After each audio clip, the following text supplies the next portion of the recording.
but didn't get the breaks down the stretch. And the Phillies held on to even the series. Another must-win today. Jordan Zimmermann, the right man for the job. The final get-together of the season. And we've got the call on NASN.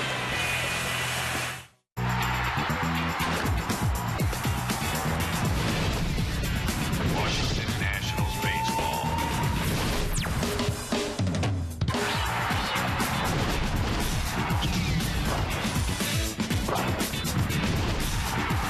Washington Nationals baseball. Jordan Zimmermann face on the program today, and why not? He's looking for number 18, still a chance at 20. Phillies in for the rubber game of this three-game series after a very tough-to-take loss last night. But hey, day game after night game, trying to bounce back. The Nats are 5.5 back of Cincinnati. If Denard Span has anything to do with any of this, everything will be okay. The hits just keep on coming in all different fashions as well. Well, Denard Span, a perfect example of mom knows best. Told him to be more aggressive, and all of a sudden he's swinging at the first pitch, swinging at the first strike. Early in the season, he was very patient, but if you go back to August 17th, that's when it all started. Then on August 27th, the streak goes double digits, and then you start thinking, well, he's got something going here. September 1st, excuse me.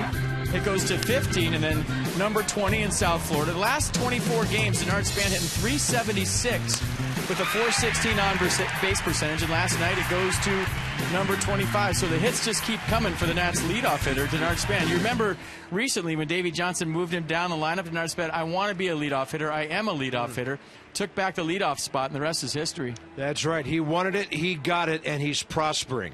So is Jordan Zimmermann. Most of the season, by far the Nats' most consistent starter. Still a chance at 20, but right now, one inning, one pitch, one game at a time. Yeah, last time out, kind of hit the wall in the sixth inning against the Mets, so you wonder if maybe he's getting a little tired late in the season, but his previous career high for wins was 12. He goes for number 18 today. 19, if he wins today, get a little ahead of ourselves, would be against the Marlins, and then the search for 20 would be against the Cardinals, a team that's absolutely owned Jordan Zimmermann. So first things first, the game here today against the Phillies. And at Philadelphia, September 4th, he got the win, 7 innings, couple of runs, 5 strikeouts. Nats won that tight one 3-2. That was number 16. 17's been taken care of. How about 18 right now?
To you by Kia. Visit Kia.com to learn why Kia is one of the fastest growing car brands in America. By PNC Bank, for the achiever in you. And by Hyundai, new thinking, new possibilities. It's just a beautiful day for baseball. Kids run the bases, softball, whatever's going on at Nationals Park today. It is magnificent. 74 degrees, mostly clear skies. Train celebrating its 100th anniversary by offering irresistible financing. It's hard to stop a train. Really hard.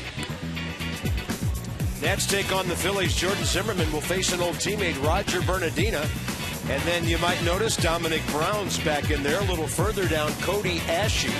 The rookie is hitting the Nats well. 3 for 6 with a couple of walks in this series. 375 in the second half of the season. Phils are 10th in batting average, and only the Marlins have scored fewer runs. But with Rollins, Utley, and Dominic Brown back together, even with Ruiz on the bench, tough lineup for Jordan Zimmerman.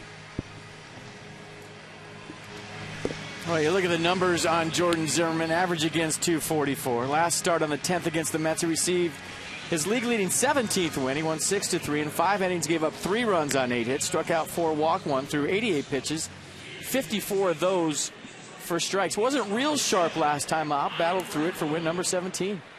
Set the defense for the Nats behind Jordan today. Harper, Span, Worth your outfield. Desmond, Zimmerman left side, Lombardozzi, LaRoche right side, and there he is behind the plate once again. Day game after night game, the Iron Man, Wilson Ramos. Yeah, Wilson Ramos now, 23rd consecutive start. 16-year veteran Jeff Nelson has the plate. Jim Wolf, Ed Hickox, crew chief Jim Joyce, first, second, and third.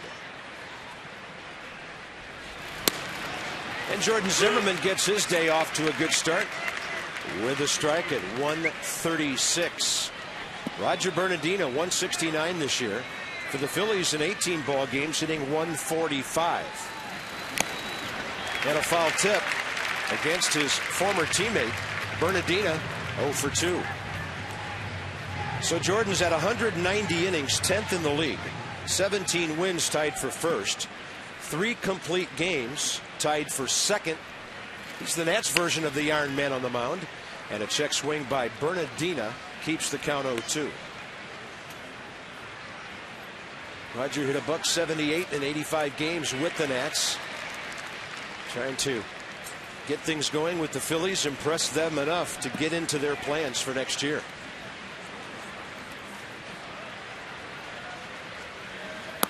Swing and a miss on a breaking ball. A good one, 0-2. He went with a slider right there at 86 miles an hour, right under the hands of Bernardina. You see the grip, the release point, pressure on the middle finger out in front to create that rotation. And you see when Bernardina had to decide to swing, that ball was straight as a string. As soon as he starts his swing, right underneath his bat. That was a great shot of what Bernardina saw right there. He saw a fastball. It was a slider. Jimmy Rollins checked in with hits his last 2 times up last night. And Davey Johnson in the 7th inning was hoping Ian Kroll would go after the Phillies with his hard stuff. He threw a changeup that Rollins hit for the double, and then Utley got that bloop hit, and that turned out to be huge about 2 innings later. 1 ball, 1 strike, and it's outside. Rollins in the series, 2 for 9.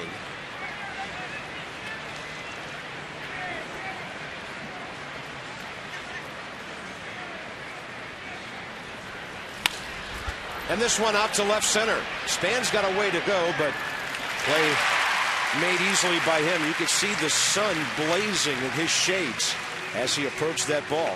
This time of the year, the sun is right behind home plate at this time of the day. You've been doing Major League Baseball games for 30 years. And I know there was times when a ball goes into center field and you're wondering to yourself, is he going to catch it? Have you ever seen a guy more consistent to where when it's in the air, you know it's an out? I would have to say teams I've covered on an everyday basis, best center fielder I've seen. I mean, I just look down at my scorecard anytime it's in the air and I just put an 8 because I know it's an out.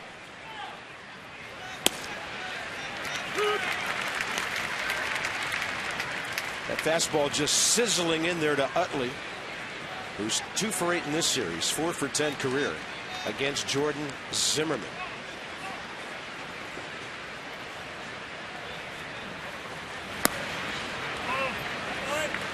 Off speed early from Zimmerman, sharp. Bronson Arroyo and Giovanni Gallardo at Milwaukee in about 30 minutes. The Cincinnati-Milwaukee game. And a 1-1 pitch, Utley late.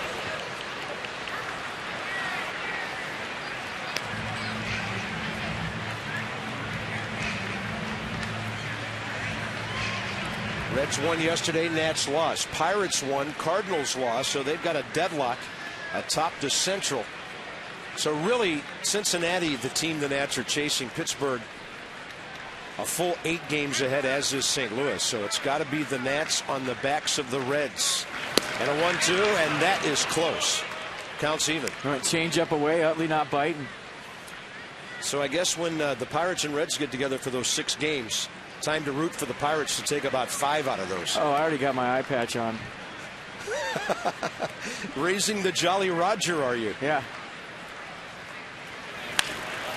Right side, LaRoche to his right. He'll find Zimmerman and hit him on the way to the bag. Here comes Denard Span, 4 for 9 in this series. Looking for number 26 today.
Matching their season high.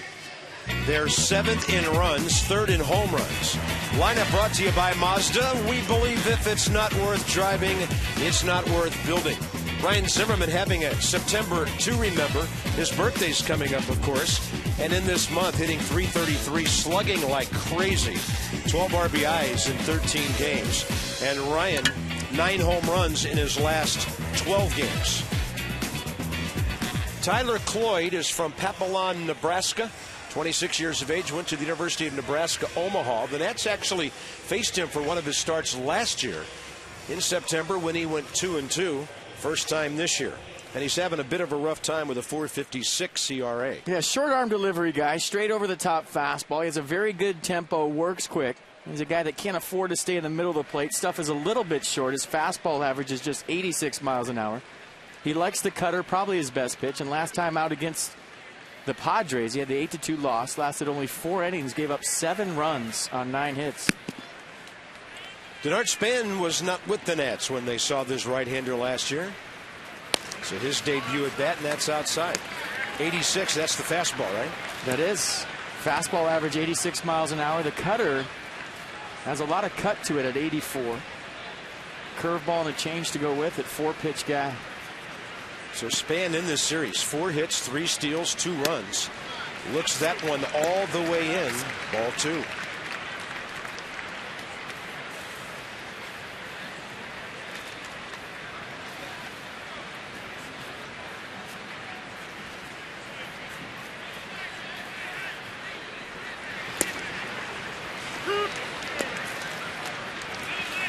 Well, Cloyd just a classic overachiever. Obviously doesn't have the plus stuff, but he was named the best pitcher in the Phillies minor league system last year.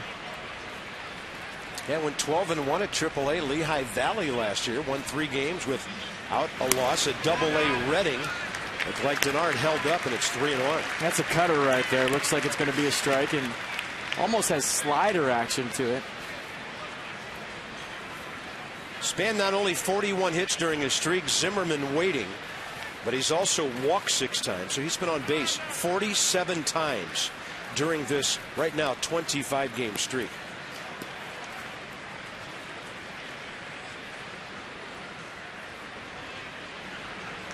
Outfield to the left. Infield a bit to pull. 3-1. Span had a good rip. So last 24 games, 376 for Span, a 416 on base percentage. He's hitting 375 in the month of September. And this is the part I like. 333 on the first pitch this year, 26 for 78. That whole aggressive thing has paid off big time. Serves one to left, but it's going to carry to Dominic Brown. Nothing but line drives lately from Denard Span. First out.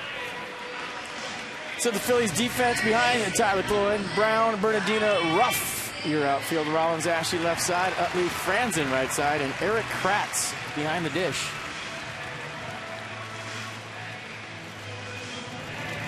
Cloyd has faced Ryan Zimmerman, who's 1 for 3 against him.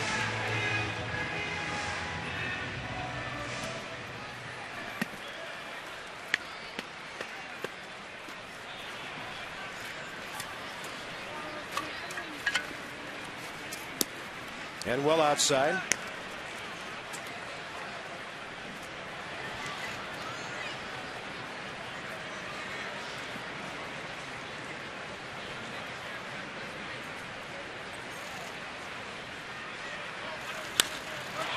High in the air.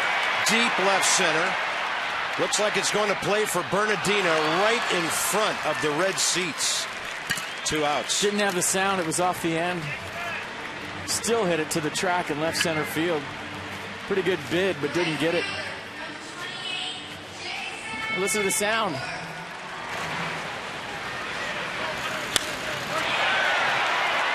And there's times when he's strong enough on a warm day here at this ballpark to ride that one out for a homer, but you know, just off the end, didn't have that deep thud, that boom you usually hear off the bat of Ryan's. Not a bad swing. That'll bring in Jason Worth, who was leading off the last time the Nats faced this pitcher. That was a 7-3 win at Philadelphia, September 27th of last year. And Jason takes one in there. He's 0 for 2 with a walk against Tyler Cloyd.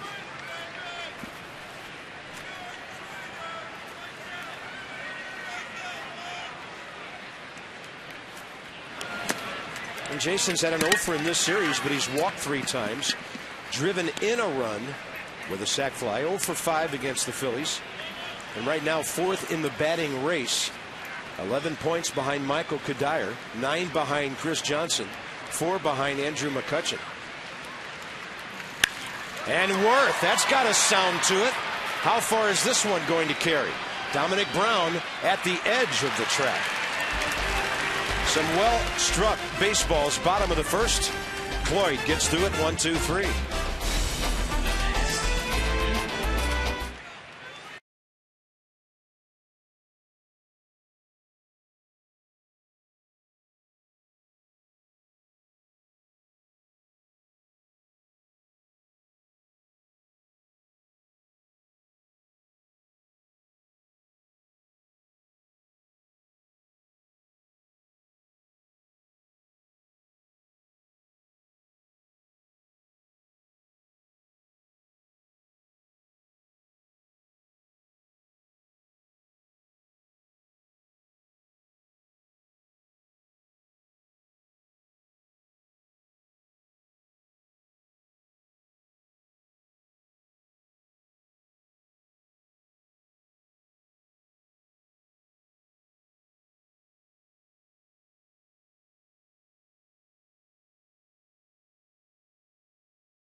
Phillies. Second inning presented by Luna. Call for the Luna Double.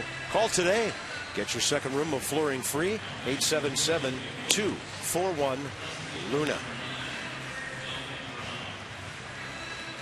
Jordan Zimmerman, 13 pitches, 9 strikes. Some Philly fanatic fans in the yard. Looks good on you. Not many country clubs where that would play. Could wear that to Bushwood. Dominic Brown, Darren Ruff, Cody Ashe. Kind of interesting that Ryan Sandberg got Dominic Brown back in there today. We expected that. But he sat down Carlos Ruiz, who's hot, Freddie Galvis, who's on a hitting streak, and Cesar Hernandez, who's on a hitting streak. Some of his most efficient hitters over the last week or two are on the bench today. But here's Dominic Brown. They've been looking forward to his return. 26-year-old left fielder who's had a monster year, but he's been hurt. Had a concussion back in August. Lately, his Achilles has been bugging him, but he's still 4th in the league in home runs and 10th in RBIs. 4 for 6 against Jordan Zimmerman. Reaches out and strokes one to the gap in left center, and that's going to plug the gap and go to the 377 mark. Bryce Harper into the cutoff man, and the Phillies have a leadoff double, top of the second. It's a third changeup already in this game from Jordan Zimmerman, a pitch that he throws generally about 4% of the time. So he tried to go back-to-back changeups to Dominic Brown, and it didn't work. First one he got a strike with, Brown stayed through that ball right there, drove it in the gap for a leadoff double. That'll bring in Darren Ruff. And that's his 4th best pitch. His curve and slider today have been sharp. Yeah. Yeah, there have been some starts where Jordan didn't even show us that pitch till the 3rd or 4th inning. Second time around or beyond. Ruff is 0 for 7, hit by a pitch in this series. That happened Friday night when Ross Ohlendorf hit him in the 4th inning. Late time granted. I think Jordan was looking Dominic Brown back at second base, turned his head and saw Jeff Nelson holding up his hand for the timeout.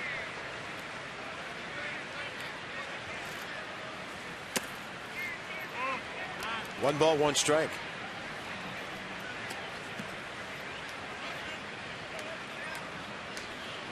Ruff probably has the fewest RBIs per home runs in baseball.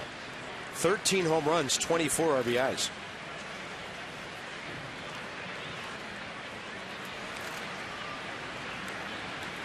One. And he's locked up on that breaking ball. Well placed by Jordan Zimmerman on that outside edge. Now watch Ruff's front side. Watch the front shoulder right here. Even though there's a runner on second, nobody out, first thing he does is kind of pull out. Backside leaves, front shoulder leaves. That's what we were talking about last night. He's going to have trouble with anything slow and on the outer half just because his approach is that of he's looking to pull. And then the fastball busting him inside. Maybe setting up another hook away. Yeah, that's a good pitch. Cody Ashe has been tough on the Nats.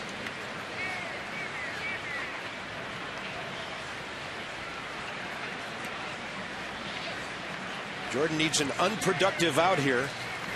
And he hits Ruff with a fastball that runs right in at him. And the hitter had nowhere to go. Hit by a pitch for the second time this weekend. Oh, you thought he was going to go back to that slider down the way. Chose to go with the fastball back on the inner half again. And this one just gets away, loses the release point, kind of squirts out of his hand and gets Ruff with a rib shot. And you see how far the ball trickles away. That means direct hit every time. When that ball stays close to you and you get hit by a pitch, those are the ones that hurt the worst. Here's the rookie third baseman, Cody Ashe.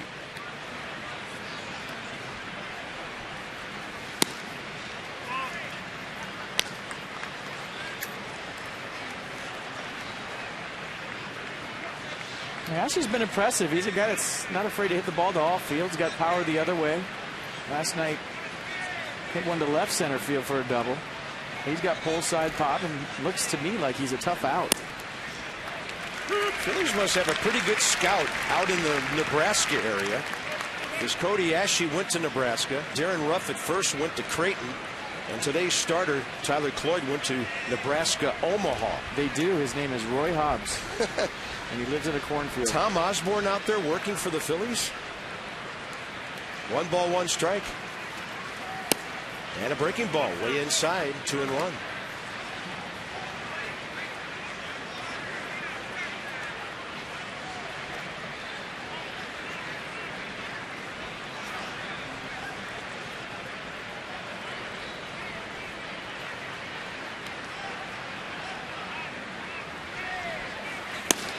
There's the heat, 94, strike 2. Well, that's got to give Jordan Zimmerman some confidence in the fastball, even though it's a click below what he's used to at 95, 96. But when you challenge a pretty good hitter in a 2-1 count and throw it right down the middle and he's late, it's a good feeling. Kinetic North America on net. Pitch track.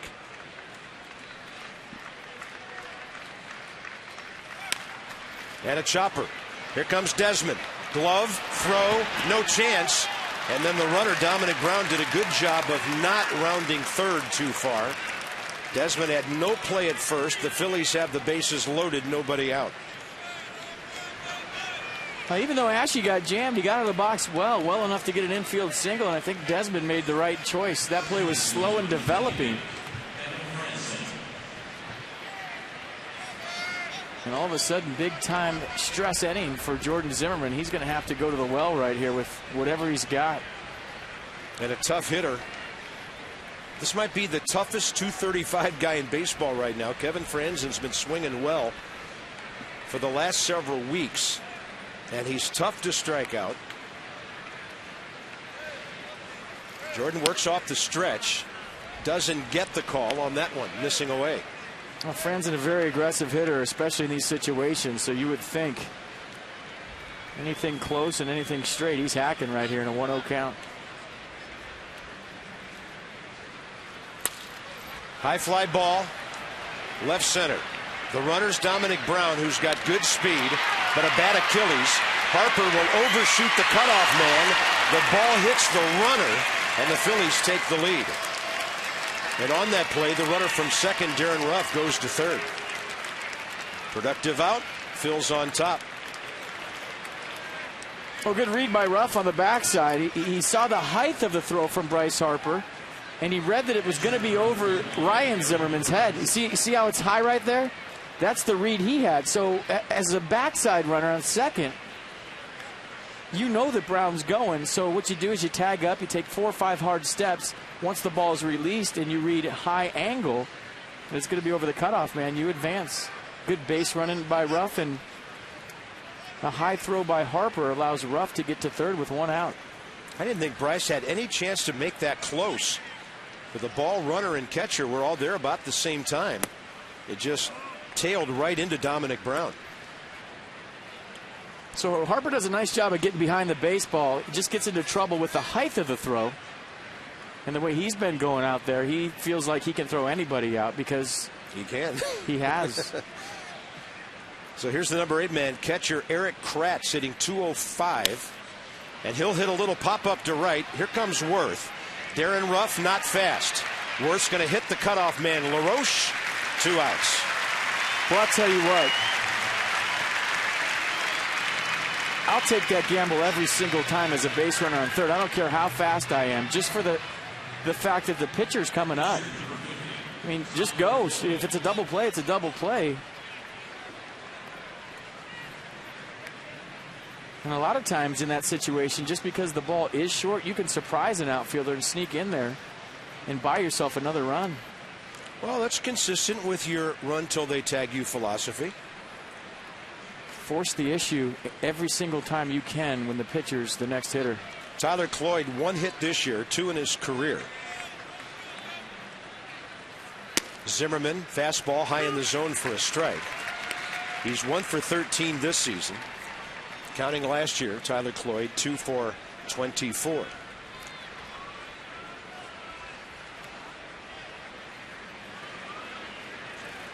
I mean, I'll take that gamble every single time of my pitcher possibly leading off the third inning when the upside to that is a 2-0 lead.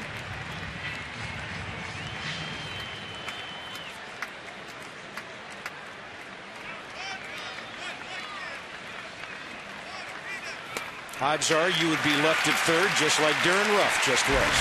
So the Phillies don't gamble. Bases loaded, nobody out, and Zimmerman only gives them one.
Out, you can check your dates and all that, and you receive bonus eCash multi-year price locks depending on your commitment to the Nats.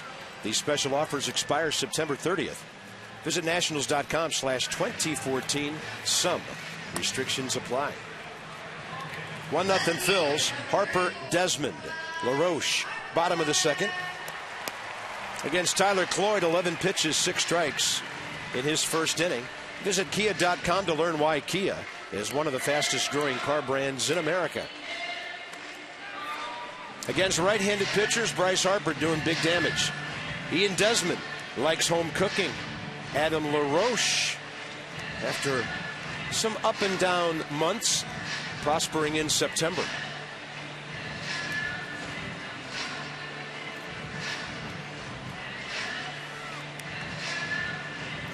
Harper in this series, 3 for 7, couple of RBIs and a walk. And Bryce, 2 for 3, had a home run against Cloyd, a first inning solo shot at Citizens Bank Park last September 27th. Hit one out to right center. And that was Bryce's 21st of the year. He's looking for number 20 right here. Got his RBI total up to 50 last night. And that ball is heading for the scoreboard. It's going to one hop. Darren Ruff's going to turn around and throw it in.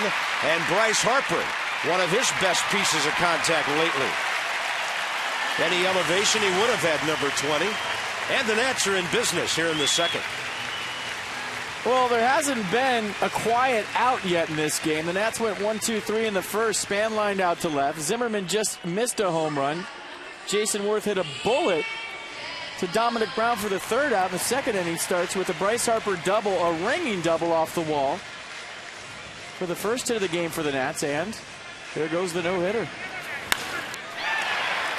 Bryce's back foot really came off the ground on that swing. I mean, that was some kind of jack to right field. Here's Ian Desmond,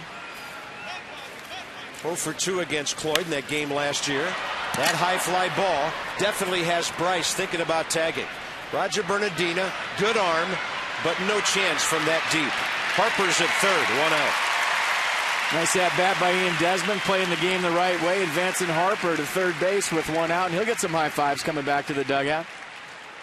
Playing the game the right way, selfless baseball, gets Harper to third. Adam LaRoche back in the lineup today. made a defensive appearance late last night.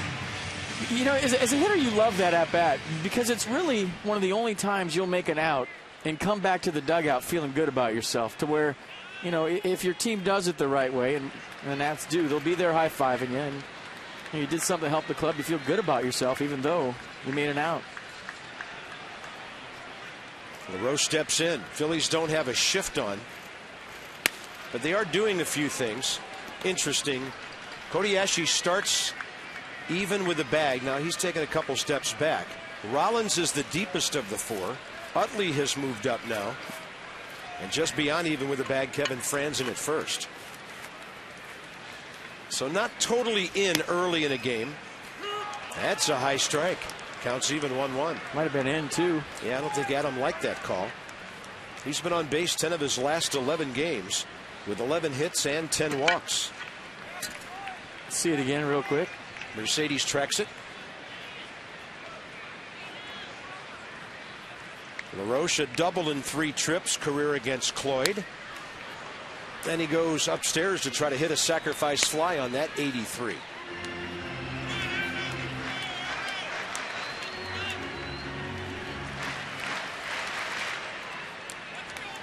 Guy from played a lot of games in Western Pennsylvania. Has always liked Phillies pitching. Bryce Harper tying run 90 feet away.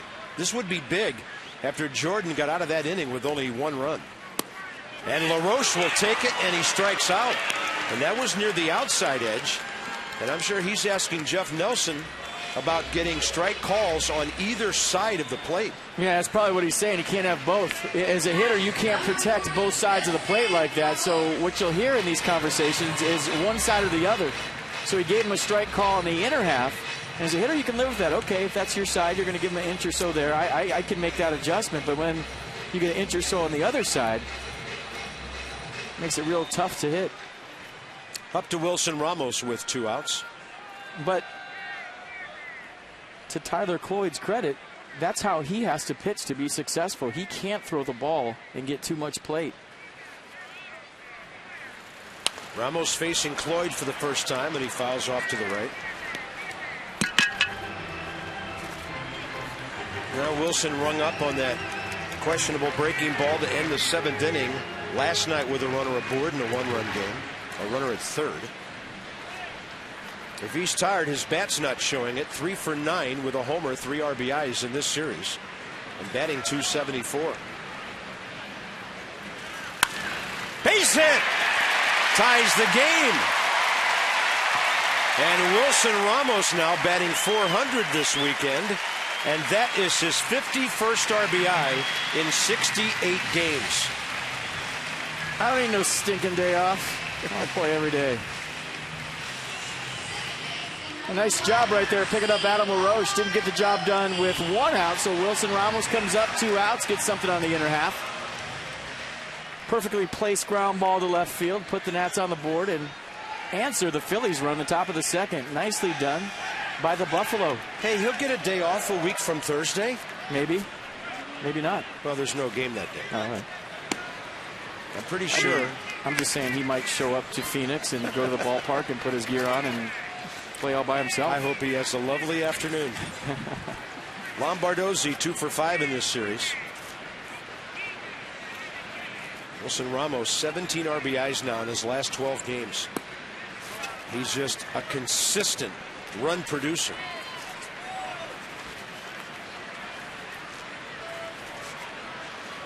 So Harper's double pays off, along with the Desmond fly ball that advanced him, making Bryce's trip home easy. Lombardozzi will pull it, hopes it's foul, but it's not. Right at the bag, Franzen. Nats pick up the tying run. Wilson Ramos continues to drive in runs.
enjoying a little shade on the concourse.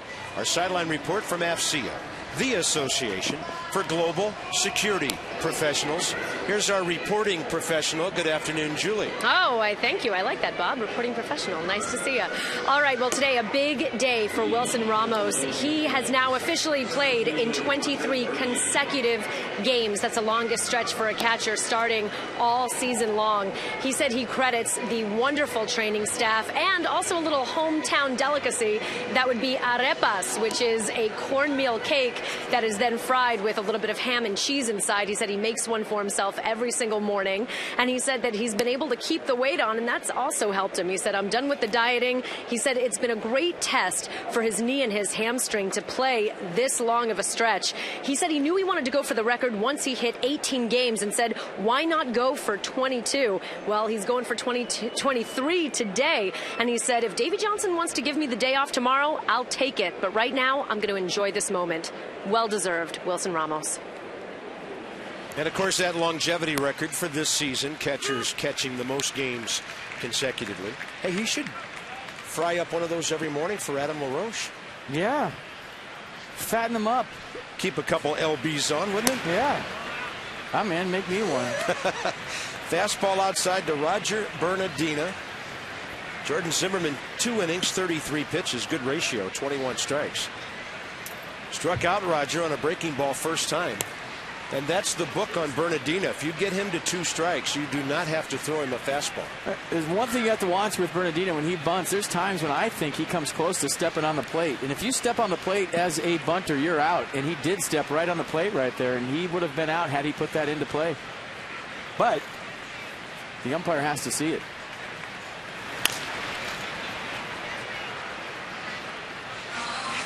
Counts even, 2-2. And you would think it's only a matter of time before someone gets to Bernardino and says, look, you're one of the fastest human beings on the planet, especially in baseball. Just spread out. Take all that leg kick, arm stuff you got going on. Simplify your approach and just consistently put the ball in play. And if you do that, you could hit in the high 200s, low 300s at this level. That's going to be trouble. Into the corner. Harper cuts it off. Bryce will whip it to second. Made it close. I tell you, Bryce Harper is making every play look close. He's making every Nats opponent earn their doubles. Well, that play was made with his legs. And when you watch Bryce Harper today on his double, the legs look like they're feeling good. But the hustle over to this baseball, I'm going to say 90% of left fielders in baseball just kind of let that go to the wall, concede a double. Harper hustling over their backhand and lets it rip. Right on the money to his partner lately, Steve Lombardozzi. Watch him. He took a little skid on his heels there before he was able to plant and throw, and that might have cost him the out. But, you know, you get on that dirt down there, and you're moving full speed. It's good effort. He's playing some great left field right now. Still tied for second in the league with 12 assists. Jimmy Rollins flied out to center first time. Phillies trying to get that runner to third. Rollins is going to try to do it with a bunt, but he pulled it foul.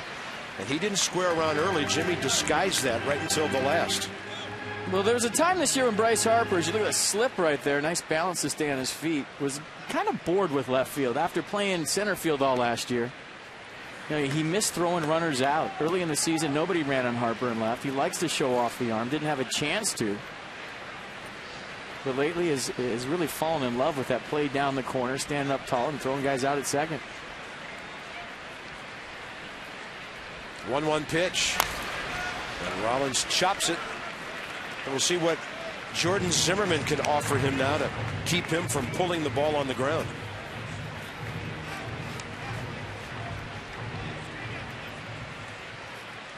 Jimmy Rollins still has a lot of good baseball in him at the age of 34.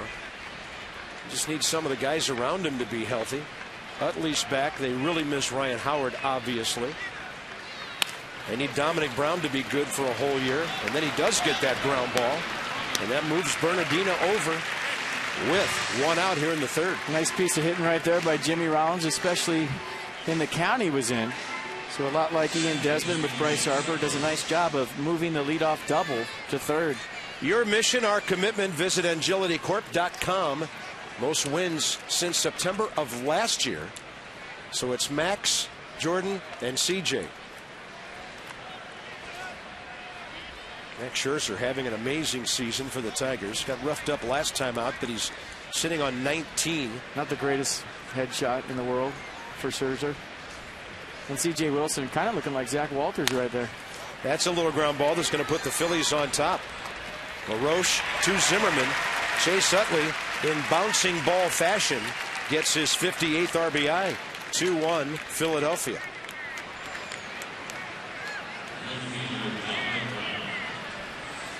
So both teams doing some small things here to help. Desmond moved Harper with a fly ball last inning. Rollins and Utley ground balls to produce a run here. That'll bring in Dominic Brown, who started that rally in the second with a double to left center.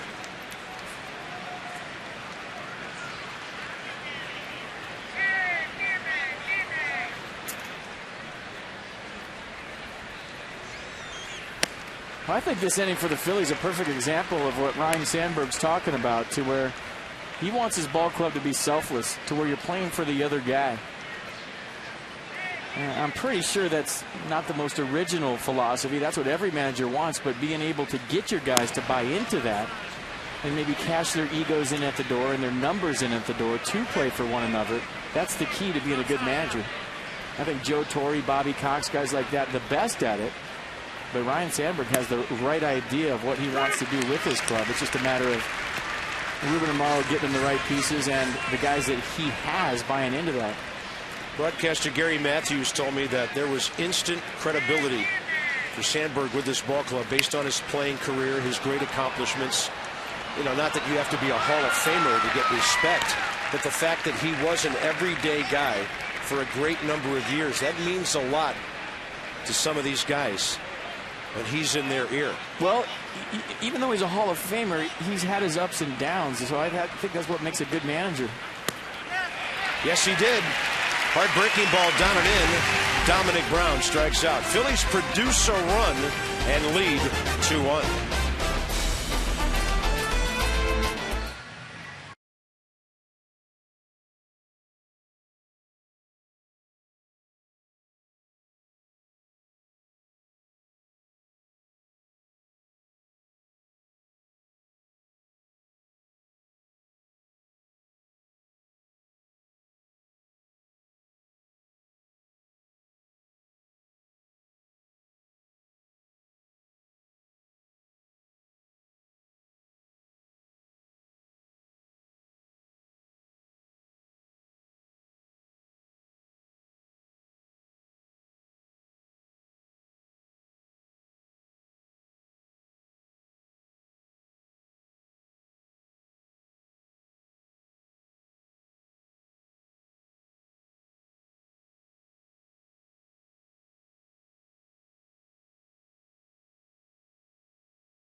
Span and the adjustments he's made this year. We've chronicled Jason Worth, Bryce Harper, how they've changed their approach. Let's go to May 13th. This is at Dodger Stadium. Look at the width right here between the feet, how spread out he is. And then over here, that's last night, a little narrower. And then look at the crouch, kind of where his head is there and how high he is there. And go ahead and roll it, guys, and watch the swing. So a little more spread out, a little bit lower early in the season when he wasn't having the success that he would have liked. And then now, standing tall, kind of getting on those legs, foot down early, and over the baseball, the swing far more aggressive. And I think more than anything mechanical or what we're showing you in the split screen, it's more about the approach and being more aggressive and not waiting around. And, you know, sometimes when you're looking for a walker to go deep into a count, you become passive.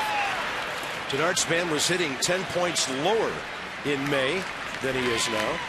And on one pitch, Jordan Zimmerman flies out to Darren Ruff. Top of the order now with Span and Zimmerman coming up.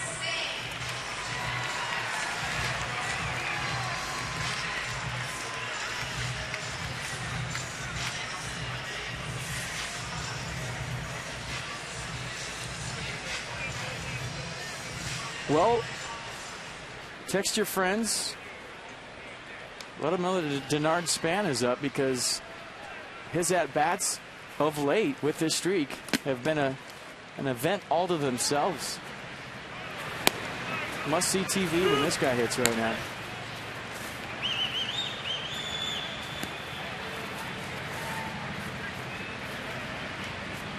Just 25 games in a row.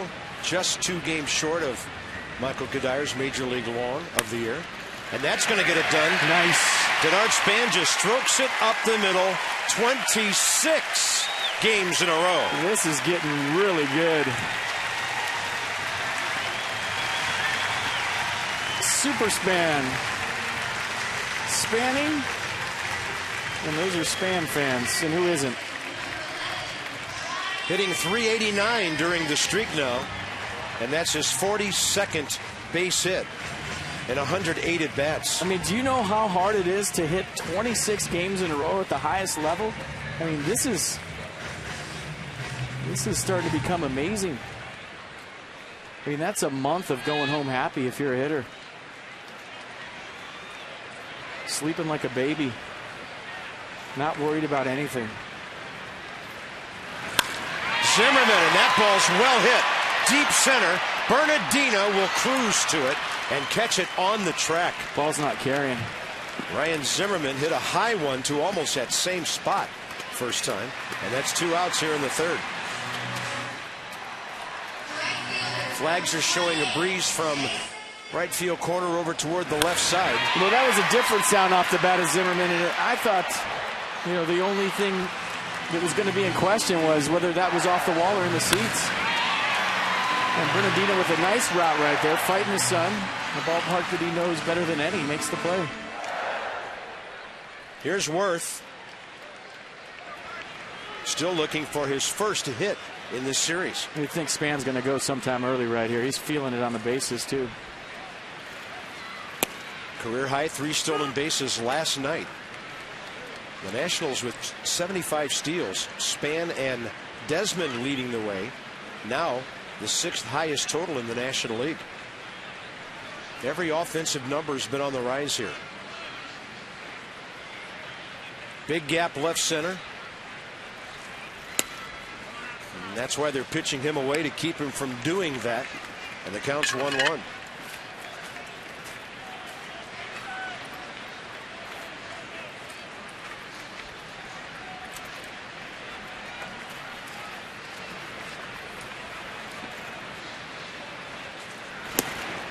Working him away again, breaking ball outside. Coy pretty quick to the plate. I don't know if Span's going to have a chance. It would have to be on an off-speed pitch. But he's working quick, and he has a quick delivery out of the stretch. Not really giving Span a chance. Bigger lead right here, though.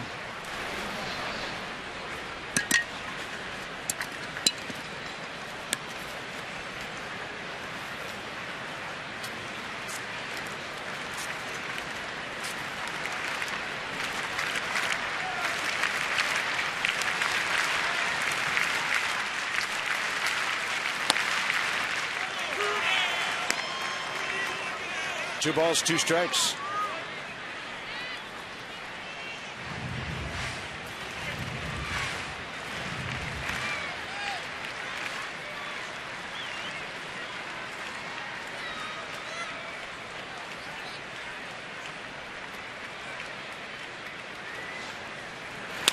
And Worth will reach out and fly that ball toward left center. Bernardino, full speed, makes that play. Roger knows this ballpark, can cover some ground. Span gets a base hit, but the Nats still trail.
Reshapes TV completely around you, recommending more of what you like to watch.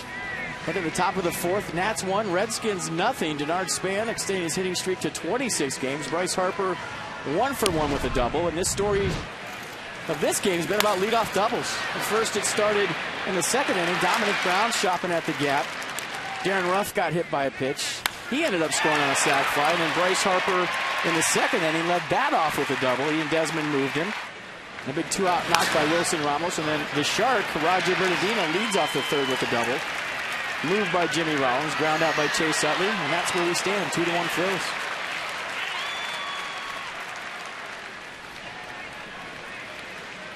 Darren Ruff, Cody Ashe, Kevin Franzen, top of the fourth. Jordan Zimmerman, 48 pitches, 32 strikes, and Ruff goes up hacking.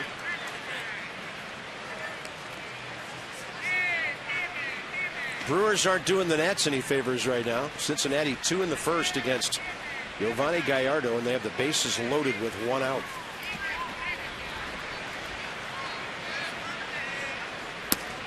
That's to the outside edge. Great pitch by Jordan. Count 0-2.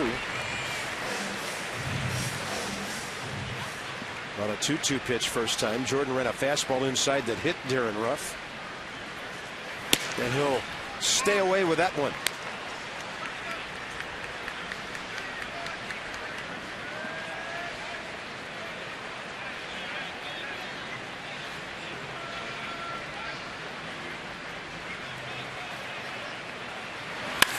Well hit to the gap. Harper's going to cut it off. Ruff better stay at first. He'll make a big round to the bag and go back. Ball got by Desmond, but the fact that Bryce got it in the air so quickly freezes the runner. Well, it's more about getting to the baseball, and Bryce Harper's playing hard in left field. I mean, legs underneath him, does a nice job of cutting this ball off, and once he does, based on what he's shown the Phillies, Darren Ruff makes a good decision to stay at first. Harper over, hustling again. Good one-hop throw. A little too much on it for Lombardozzi, but Ruff made the right choice. Cody Ashe next. He had the infield hit that loaded the bases back in the second with nobody out. Jordan got out of that with only 1 run.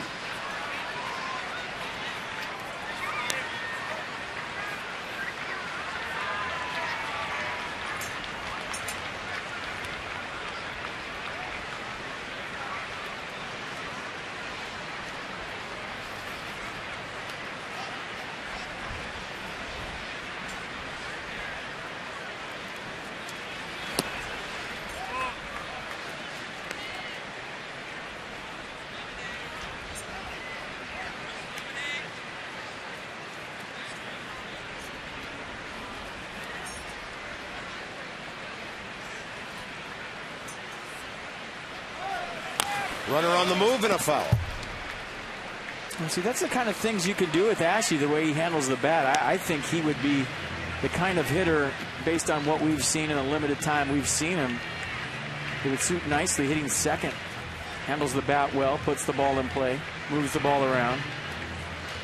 Not ideally what you want your third baseman to hit, but it's worked for Ryan Zimmerman.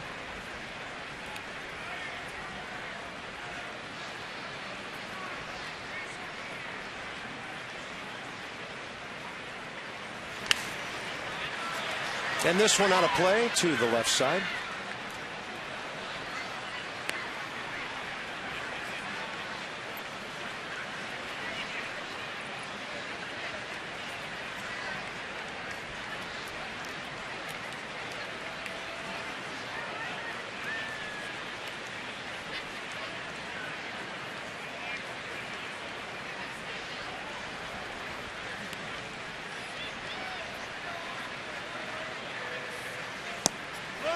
There was an offer by the hitter, but no swing, says Jim Joyce. On a pitch, diving down and in. Counts even, 2-2. Here you go. Close.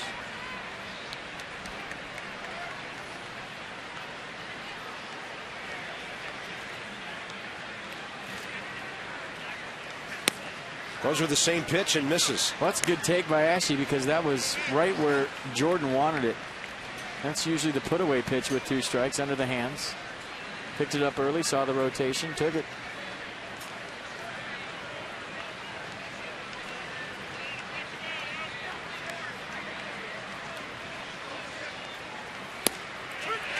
And that's right on the corner.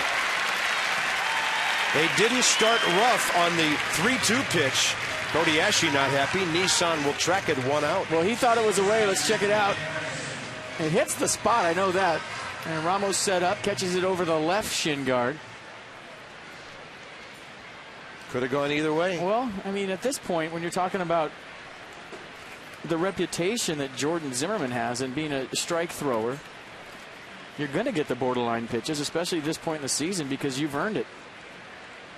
Your 30th start of the year. Everybody in the league knows you throw strikes. So what do umpires do, Carp? They sit there and they look for them.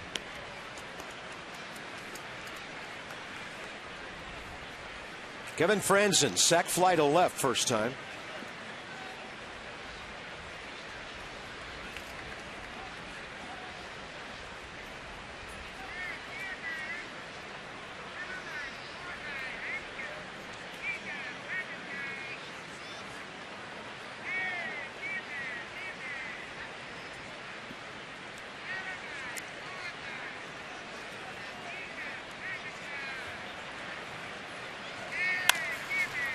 Desmond to his right.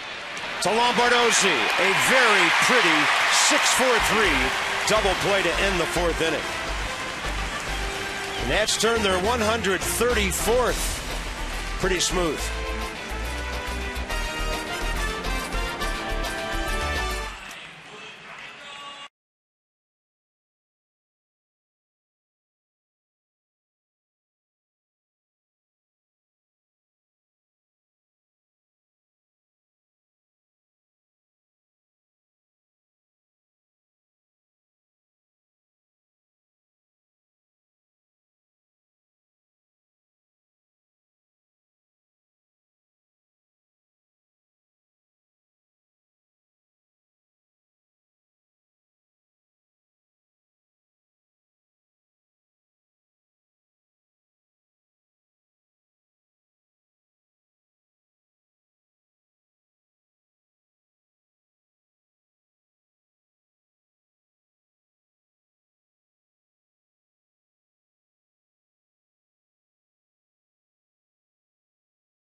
Shortstop go that far to his right at the highest level, you're thinking there's no way there's going to be a double play. But let's watch Ian Desmond get rid of this baseball maybe a click before most shortstops do.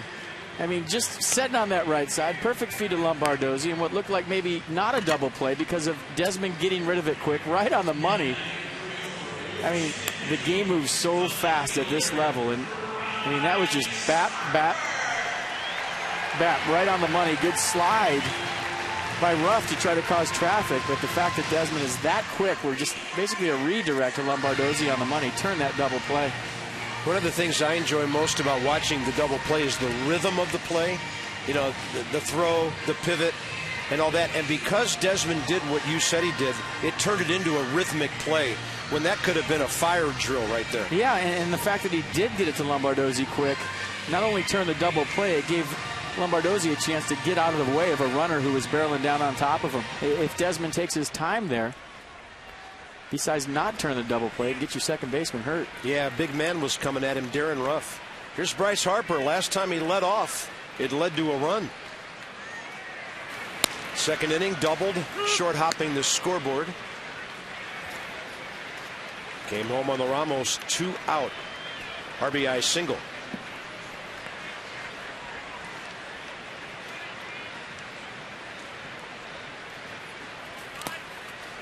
Yeah, that's an off-speed pitch away. 1 ball, 1 strike. So Bryce hitting over 330 in his last 22 games. 14 runs, drawn a lot of walks, 15, and driving in 10. So while we're not seeing the home runs at this point, still doing a lot of good things. So they go off speed again. Same speed on that changeup. I've been seeing a steady diet of changeups for about 3 weeks now. In hitting counts, first pitch. And they've mostly been on the outer half.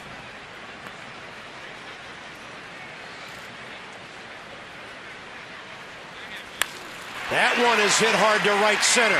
And Ruff can't catch it either. It's another double off the scoreboard. And Bryce Harper, 2 for 2. In the series, 5 for 9. And he's been on base 7 times. This game is crazy, isn't it? It's a 4th leadoff double of the game. 2 by the Phillies, now the second one by the Nats. The Phillies have cashed in their leadoff double. And Bryce Harper, for the second time here today, had a leadoff double in the second, goes leadoff double in the 4th, almost in the same identical spot.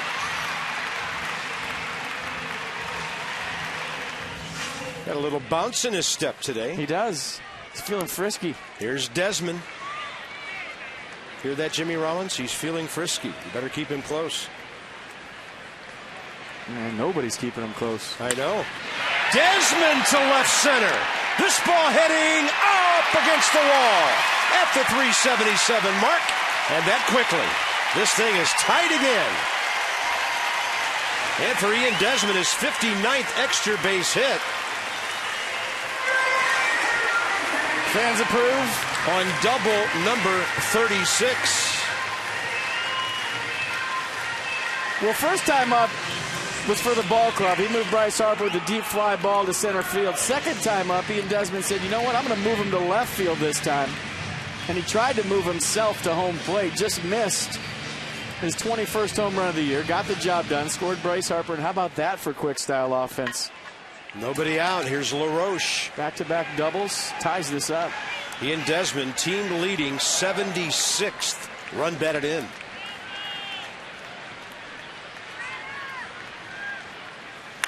And LaRoche will go out to center. Not deep at all. Roger Bernardina in, and nothing Desmond can do but return. 1 out. Bid now on game-worn jerseys. Be a part of the jersey off their backs following the last regular season game 1 week from today. Jerseys available: Harper, Jordan Zimmerman, Span, Lombardozzi, Ramos. Go to nationals.com/auction. It ends at 8 p.m. Wednesday. Some restrictions apply.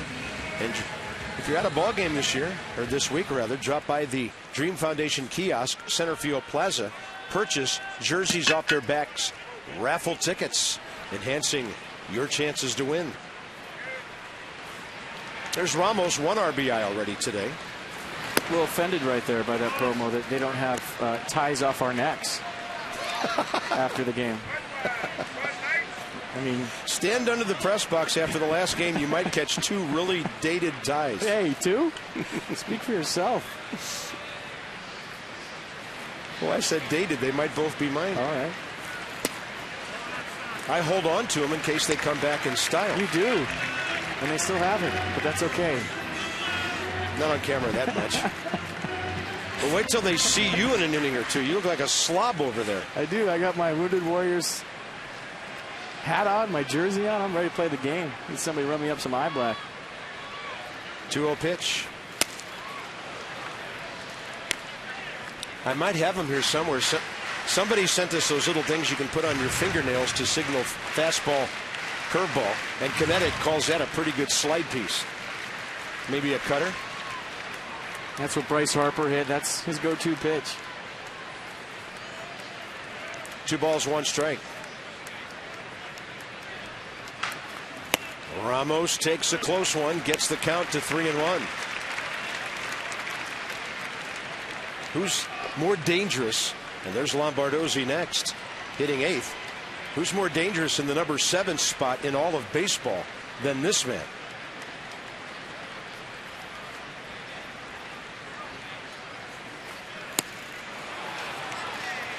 And Cloyd stays with that breaker away. Well, every once in a while when Ramos is ahead in the count, he'll try to pull the baseball. And most times he's a better hitter late in the count because he tries to go the other way. You saw him tap himself on the head saying, well, I tried to pull that one. It was away. Now go back to the game plan of hitting the ball wherever.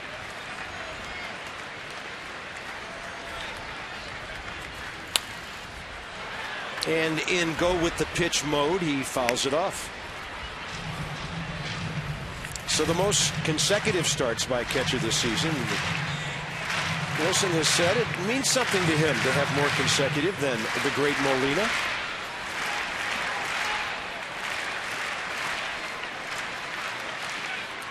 In fact, Wilson can tell him all about it in a week and a half. He waited for that breaking ball, base hit. Here comes Desmond, roaring home, and the Nats take the lead. Ramos rumbles to second, safe. Not a good play by Dominic Brown right there, allowing Wilson Ramos to advance to second. But how about the Buffalo? 2-out knock his first time up, picked up Adam LaRoche. LaRoche failed to move Desmond second time up, and don't worry, you got the Buffalo hitting behind you. Trent Jewett trying to keep his right arm in socket. Waves Ian Desmond to take the lead. And the Buffalo heads up on the backside, takes second base. I mean, it's almost like the baseball gods rewarding Wilson Ramos for his toughness in catching 23 games in a row, day game after night game. Because good things are happening to him. And, you know, after all the stuff that's happened in his life off the field, we couldn't be happier. 2 times on the DL this year. Perseverance pays. 52 RBIs now in 68 games. And his batting average creeping up to 280. Lombardozzi bounced out to first. First time up. Still only 1 out in this inning. So the Nats have taken the lead for the first time.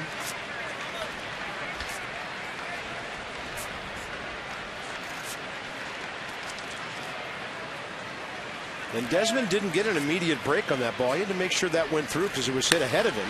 Now Lombardozzi adds to the hit parade. Ramos will be held at third by Trent Jewett. And Lombardozzi keeps going on a high throw, and he's out.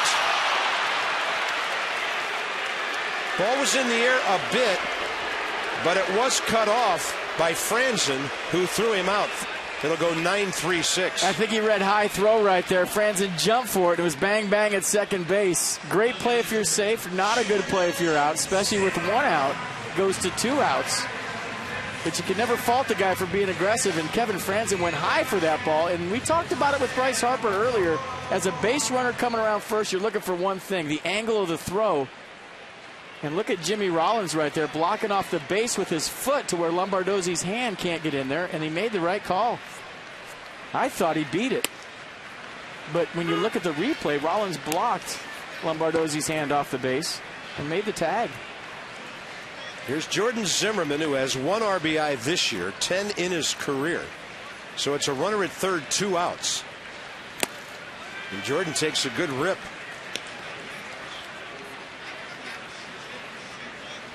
Tough to fault the guy for being aggressive right there, especially when he read the throw high. I think you have to give more credit to Kevin Franzen for jumping for that ball, coming down and making a perfect throw to second. Zimmerman, base hit! And I saw Wilson Ramos clapping his hands as he came down the third base line, celebrating an RBI by his battery mate. I mean, the story of this ball game is how the Nats have picked each other up. I mean, Wilson Ramos with a 2-out RBI his first time up. Second time up, he picks up Ian Desmond, who wasn't moved. And now Lombardozzi with an out at second base to take it to 2 outs, to where you're thinking, oh, well, pitcher's up, 2 outs. Aggressive play, got thrown out. You want your guys aggressive. And then Jordan picks up everybody and helps himself with a 2-out knock. 11th career RBI. Third Nats pitcher with 7 hits this year, joining Herron and Strasburg. Top of the order now, Denard Span. Base hit last time to move that hitting streak to 26 games. And the Nats have 5 hits in this inning. Cloyd's really only retired 1 batter. That would be a bad time for Jordan to think about stealing second base. He can run.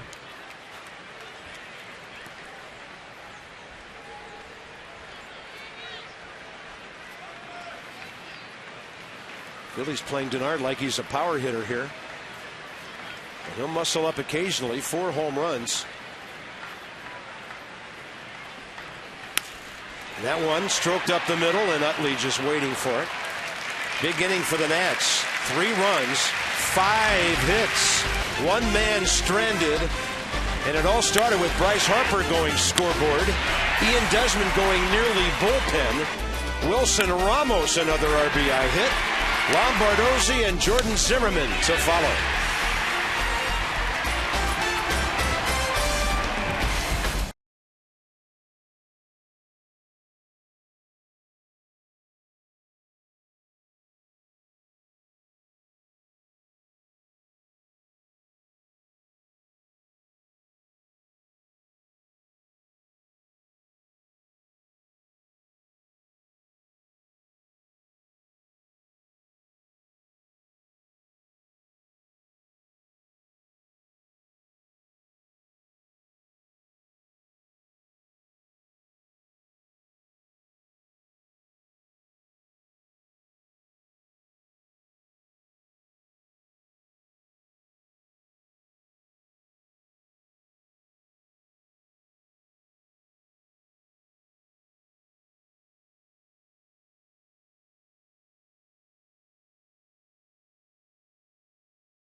Of the year. Yeah, best finish for sure. Wait till you see what happens. George in the lead over Tom. Teddy looking pretty good. Abe and Bill out of it. Here comes George. It's good old-fashioned race, right, Cart? Coming down the wire. And watch the effort by the guy in the glasses. Teddy goes Bryce Harper and wins it by an eyeglass. Oh, photo finish. Teddy with an amazing effort. And what we think. George, are you allowed to reach for the tape, though? If it's body, not hands, Teddy wins it. Now, Screech, it's his call. And Screech pointed to Teddy. And that little guy still can't believe what he just saw. Best race of the year. Dad, can you believe it? Top of the 5th. Kratz, Cloyd, Bernardina for the Phils, now down by 2. Nats about hit him 8-4. Jordan Zimmerman got that double play ball, and the Nationals carried that momentum right to the bat rack. Eric Kratz flied to right, first time up.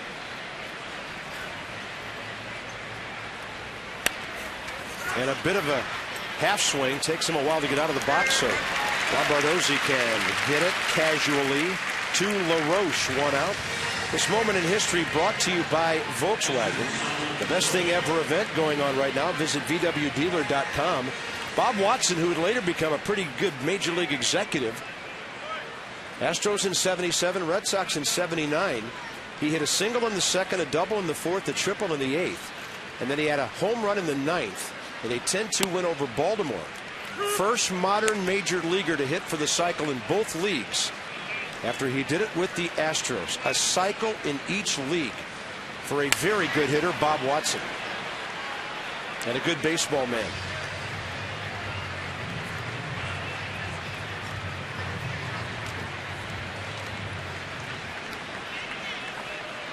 Tyler Cloyd struck out by Jordan Zimmerman first time.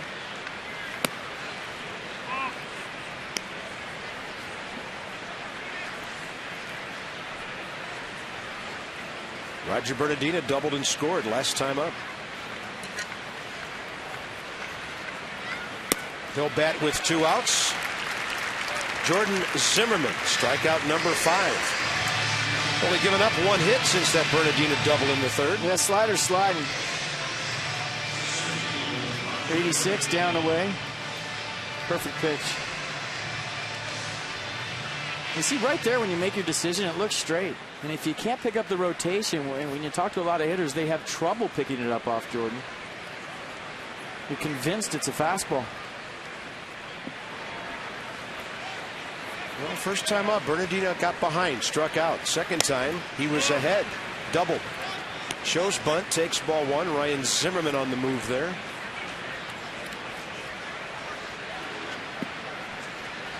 Ryan will start even with the bag. And Bernardino takes it outside, 2-0. It was 1 for 2 today. Bernardino 1 for 4 career against Jordan Zimmerman.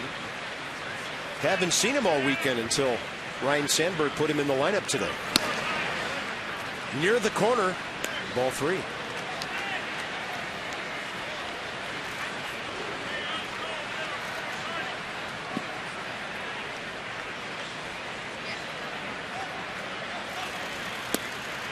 The Shark is 4 for 4 stealing this year. One of those as a Philly. He's aboard with 2 outs. Jordan Zimmerman's first walk today. Dollar Hot Dog Night presented by Hatfield. Tomorrow night, Braves are in.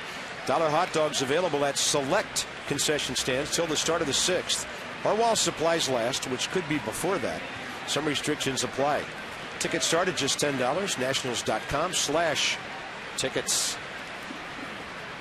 Davey Johnson talking before the game to me yesterday saying, FP, if we'd have just split with the Braves this year, we'd probably be about 4 or 5 games back as we speak. The fact that the Braves had a little bit of ownage on the Nats, that's how you get your separation from first place to second place, is beating the team right behind you and beating them frequently. Atlanta is 12-4 against the Nats, and they've won all 6 here. Ouch. Well, different ball club they're going to be facing tomorrow. So if the Nats had split with Atlanta, they'd be 7 back of them right now. And they'd be right on the necks of the Braves. It's a 4-game difference. And a base hit there by Rollins. Bernardino stumbles a bit. Then he has to get back to the bag. Would have been a bigger play with 1 out versus 2 outs. But it looked like he got snipered coming around second base. Let's check out the Shark. He just felt bad taking an extra base against his old team. That's probably what it was. I think he might have missed second, right? Sometimes he gets going a little bit too fast. Tough hitter now. Tying runs at first. And Chase Utley. 2 ground balls to LaRoche today. One of them slow enough to drive in a run. All of a sudden, a 2-out walk turned into a little bit of drama.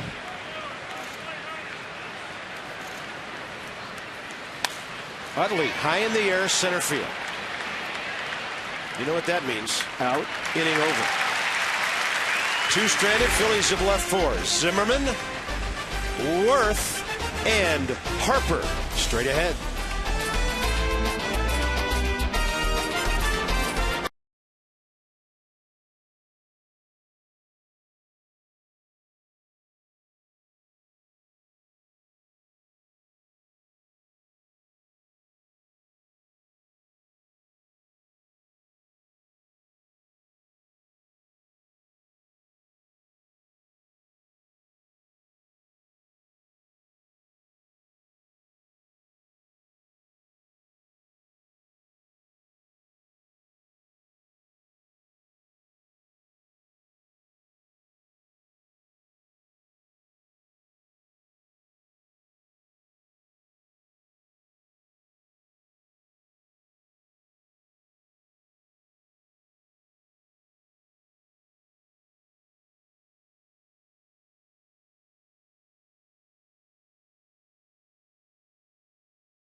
Park.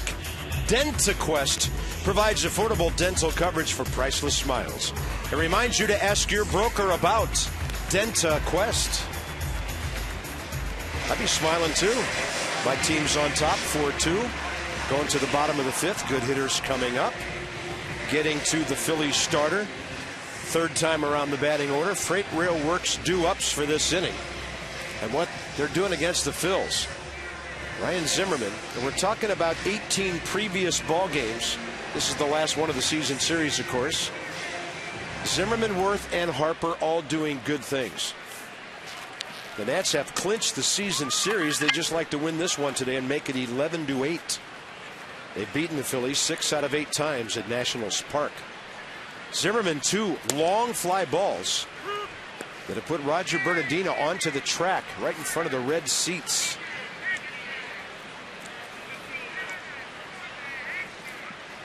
I don't think Milwaukee's trying today.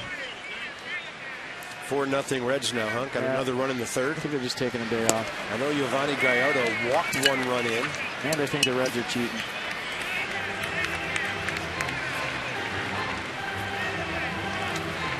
Top of the hour, 3 o'clock hour at Nationals Park on a beautiful day. 74 degrees at first pitch. Washington trying to win its 79th game of the year.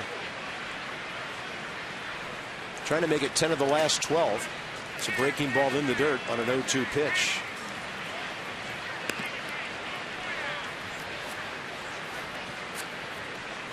This is the time of the year when it's kind of comfy sitting on the first base side and a little chilly in those shadows over on third base.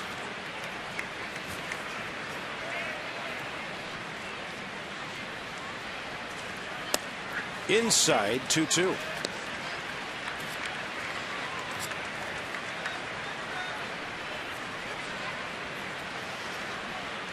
Zimmerman's hit the ball hard twice today. Nothing to show.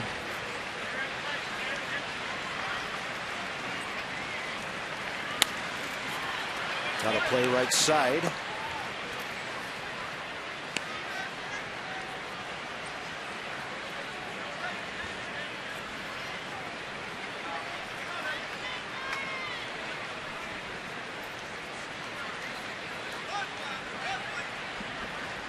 Virginia boy filling home in the district. Only 5 of his 24 home runs here. How about that? Inside again.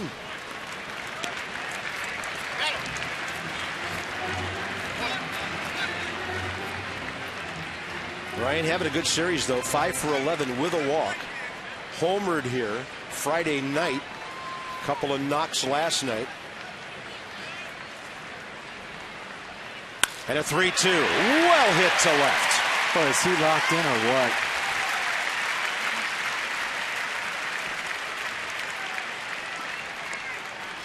Ryan Zimmerman, 6 for 12 for the weekend. That'll bring in Worth. Yeah, first time up just missed a home run. Last time up deep to center field, and this time gets on top, head down, rolling the top hand over, catches it out front, and cashes in for his first knock of the day after having 2 good at-bats previous. Short, compact swing right to the baseball. You know, I know the Nats have big hitters up right here, but the Phillies, they look like they're playing no doubles with nobody out against almost every hitter. I mean, this is the deepest playing outfield I've seen anybody employ against the Nats. Well, they've been swinging so that you do have to play there.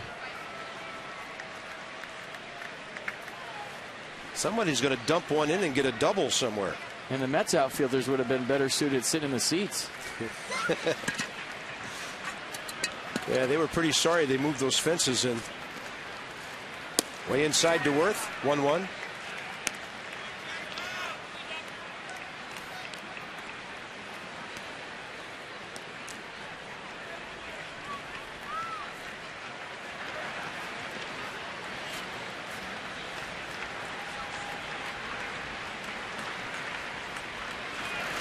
That's in the dirt. Zimmerman's secondary lead, and he'll get himself to second base. Just couldn't get up in time to maybe go to third. Great read right there. Ball in the dirt.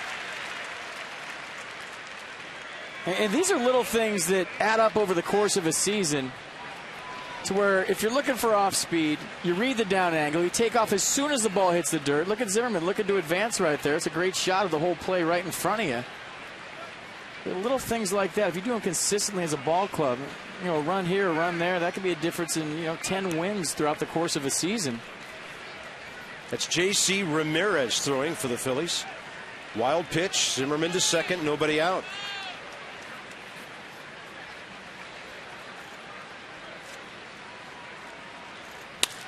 Base hit up the middle by Worth. Here comes Zimmerman. Trent Jewett sends him home. The Nationals lead 5-2 on Jason Worth's first hit of the series, RBI number 73. Well, give half of that RBI to Ryan Zimmerman himself for advancing on the ball in the dirt. Being aggressive, looking for it. One of the better base runners, I think, in the National League doesn't get credit enough for it. And Jason Worth, the benefactor of Ryan Zimmerman's heads-up play. Right back up the box. And Zimmerman scores easily. And I think that's going to do it for Cloyd. Not fooling anybody. Nats will knock him out after 4+, and he's given up 10 base hits. J.C. Ramirez on the way from the Phillies. And this call to the bullpen, packaged by the UPS Store. We love logistics.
Doesn't want Ian Desmond to get too far out ahead of him.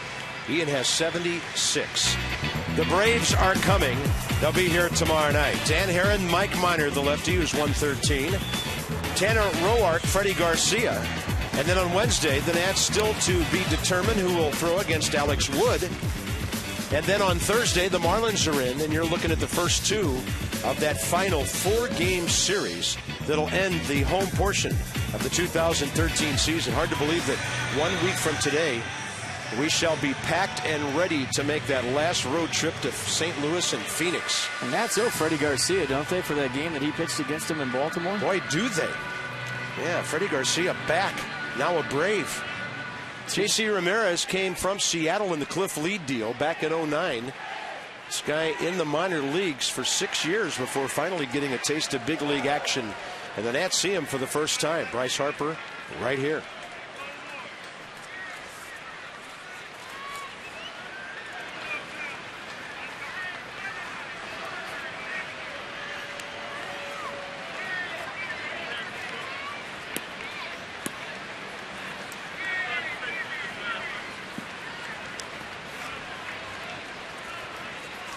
Ramirez, 3 pitches, fastball, slider, split. Harper lines one into the seats. AT&T fact of the game on Bryce Harper.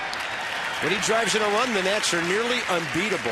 And look at that, 57 of 70 in his career when he drives one or more home. Impact player, game changer. numbers aren't shocking. Nobody out here in the 5th. And just to kind of get back and wrap up that point I was making about reading balls in the dirt, you would think next year's club would do whatever they could to score 3 runs or more.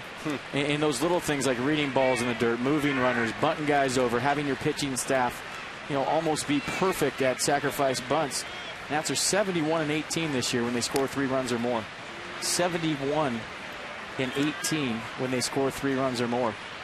So all those little things, taking the extra base, reading balls in the dirt, manufacturing runs. Yeah, the home runs are fun to watch, and nobody can deny that. But those little things, like Zimmerman just did, add up over 162 games.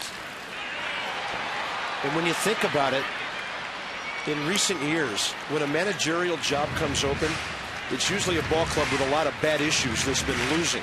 How highly coveted will this job be for whatever candidates there are out there for next year? Well, it depends on how you view it. The cupboard is full. Yeah. But the expectations will be off the chart. I think most managers would rather have a full cupboard with expectations than an empty one when you're expected to lose 100. Well, that's going to be the story of the offseason. And obviously, first things first, still in a wild card race here.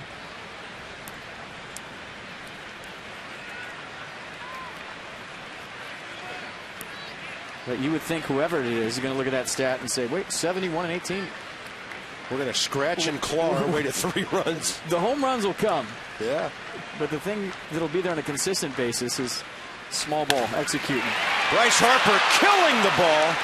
And a good leap by Chase Utley.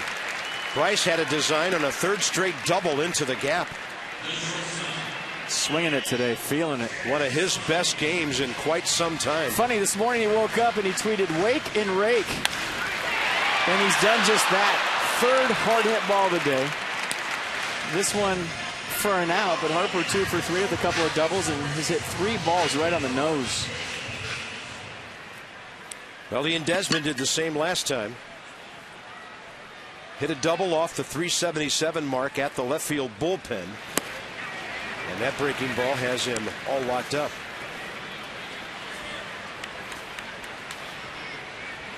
'36th double.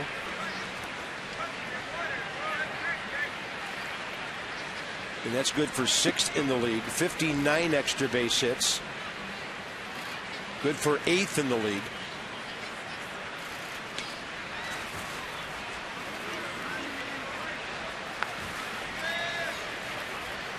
And as I look at the extra base hit leaders, he's the only shortstop who shows up.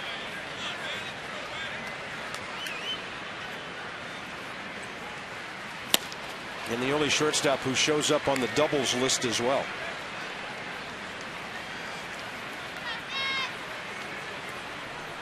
Ian's hitting over his last 22 games right around 350.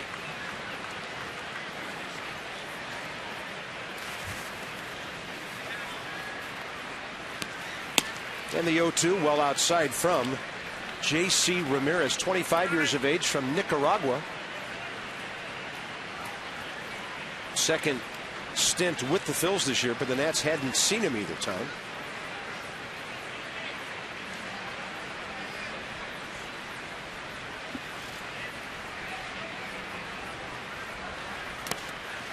In the dirt, and Eric Kratz keeps it close.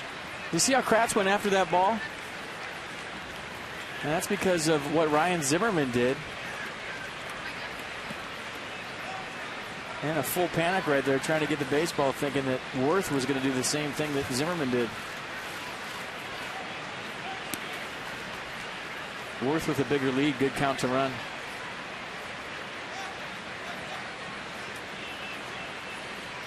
And I think he was going.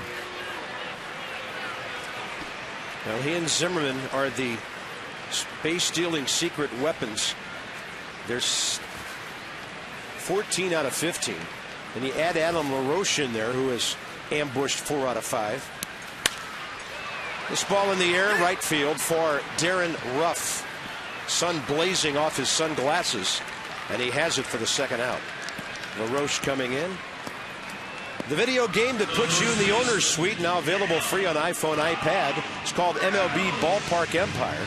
Build your own stadium. Make your decisions to guide your team to the World Series. You can download it free today. Data and usage rates may apply.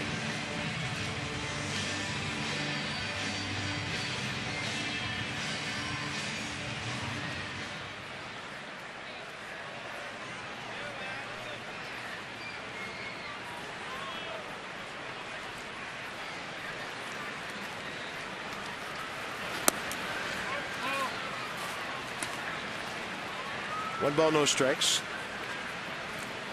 I have to get on there, build my own ballpark that has a hot dog grill in front of every seat. That would be interesting. Fire Marshal would love it. Fire Marshal Bill would love that. By the way, go to MLB.com to check out that empire. 1-1 to LaRoche, who has struck out looking and flied to center.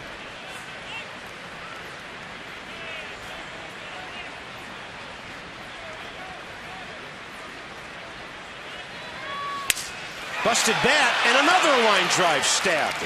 Kevin Franzen that time. Nats are swinging the bats big time at home, leading 5-2 now after 5.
Monumental day for the Nats offense here.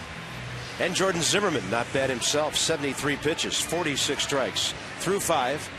A lot of work yet to do, though, to nail down this game and this series. Phillies box score. They got a run in the second, double by Dominic Brown leading off. Later a sac fly by Kevin Franzen. Third inning, Roger Bernardina doubled. Leading off, scored on a Chase Utley ground ball. They've only had 2 harmless singles and a walk since. So Jordan's retired 8 of 11 hitters since then. Here's Dominic Brown, 1 for 2 with a double. Check swing. Counts even, 1-1.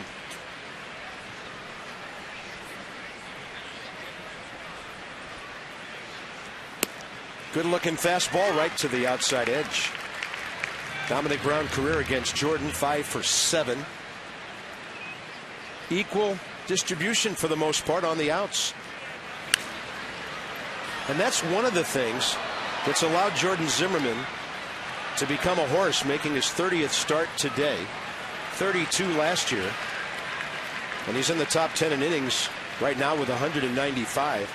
The ability to not have to strike guys out to get outs, allowing him to pitch deep into games. Swing and a miss. And he does have the swing and miss fastball when needed. That's number 6. There's pound that strike zone, hit your spots, locate the fastball, and goes up and away right there to Dominic Round. Remember, he hit the changeup his first time up. Saw the heat right there.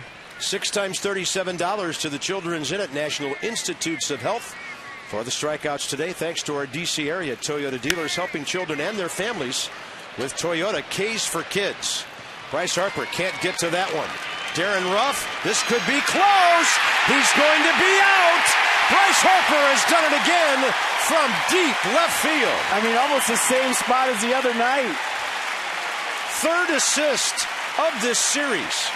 I mean, it was right to the left of the 377 mark the other night.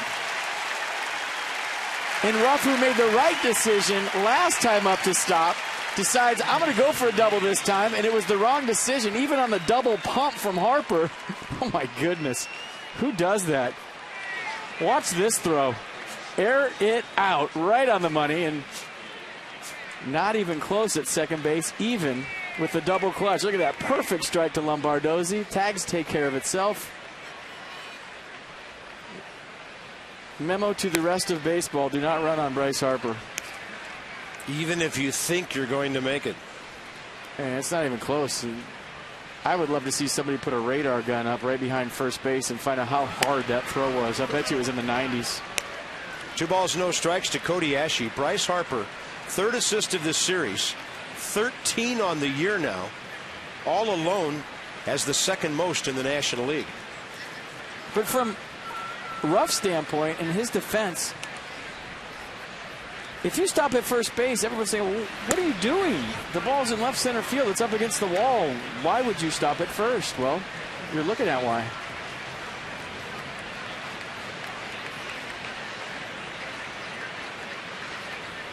(3-0). Jordan throws it in there to Cody Ashe. As a player, you look timid and you look scared if you stop at first base on that. And I totally agree with Darren Ruff, even down by 3 going to second. Yeah. By the way, Bryce Harper also had an assist in Game 4 of the New York series Thursday night. So he has 4 in the last 4 games. That's Jordan Zimmerman's 2nd walk. He'll face Kevin Franzen after a visit from Ian Desmond.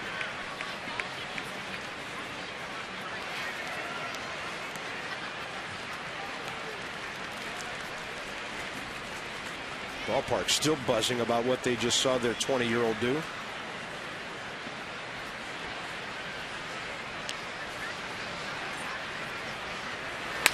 The accuracy, too, is what's so impressive. I played with Vladimir Guerrero for 4 years in Montreal, and he had one of the best arms I've ever seen. But he wasn't accurate. He'd throw a ball in the dugout. He'd throw a ball in the stands. You never knew where it was going. He'd never hit a cutoff man. And we used to giggle to ourselves on the bench when opposing third base coaches would stop runners because of Guerrero's arm, when we knew by seeing him play every day that he didn't even know where it was going. Franzen jammed, and there is Span. Bryce Harper possibly keeping the Phillies off the board in the 6th. 5-2 Nats.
bottom of the 6th. Wilson Ramos, 5 for 11 in the series.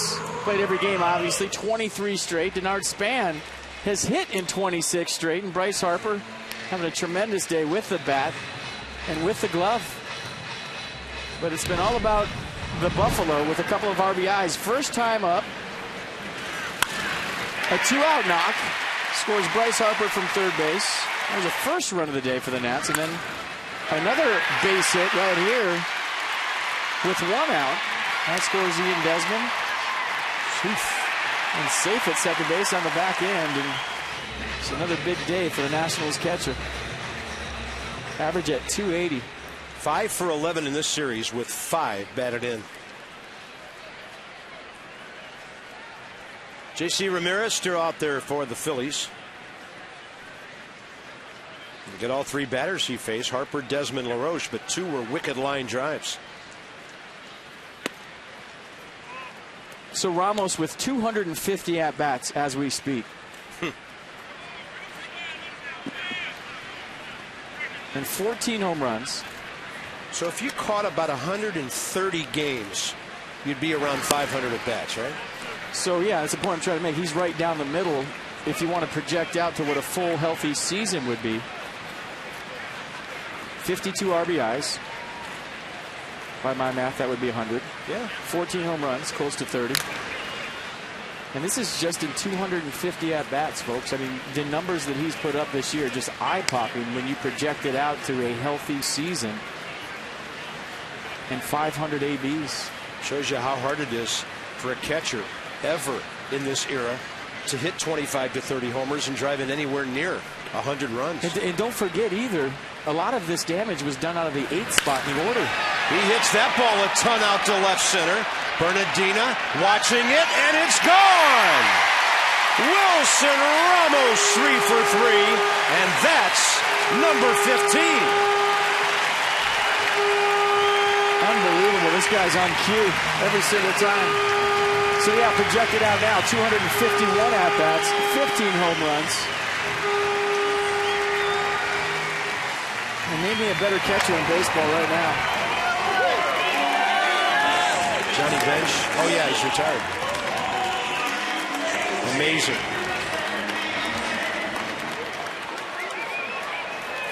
And every time we talk about his numbers and his homers, he hits one. So we got to keep that little tradition going as well. Nats lead 6-2. Here's Lombardozzi. And Steve's 1 for 2. So 15 and 53 now for Ramos. Average probably up to about 282 after this one. And look at the strength, the power, the balance, too, throughout his swing. When you talk about his base and his tree trunk legs, he's very balanced throughout the swing to where he's not falling all over the place. Just gets that foot down early. Those big paws he has is where he gets the pop in his bat. Wow. And look at the balance. I mean, like he didn't even swing.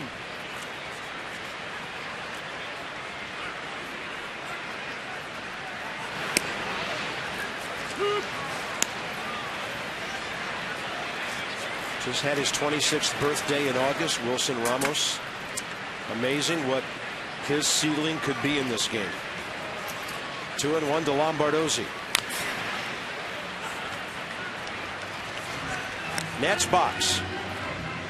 Harper double, Ramos single, second inning. The fourth, the big one, with 5 hits, 3 runs scored.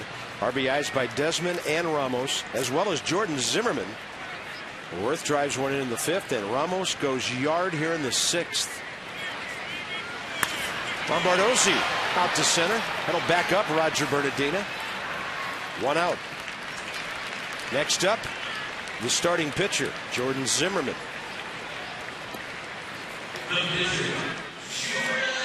Our Masson word of the day is bunt. With all this power, text bunt to 29292 for your chance to win a dinner with Mike Rizzo. I would have made the word of the day, Brewers score some runs. And that is one word. You're starting to sound like Joaquin Andahar, who once said one word describes this game: you never know. It's true. He nailed it. Jordan Zimmerman Fly ball to Darren Ruff. Top of the order, Denard Span now. Today's copyrighted telecast presented by authority of the Washington Nationals and may not be reproduced or retransmitted in any form, and the accounts and descriptions of this game may not be disseminated without the express written consent of the Washington Nationals. Another double-digit hit day, by the way. 11 for the Nats. Team batting average coming into this game at a season high 252. They've gone roaring by the 600 run mark today.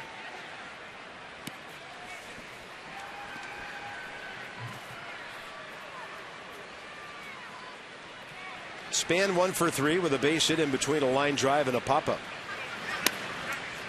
Low and inside.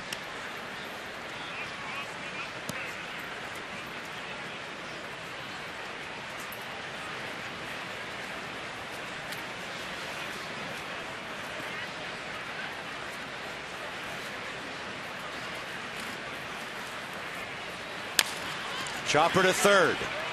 Bare hand, Ashe played it really well to keep Span from another base hit.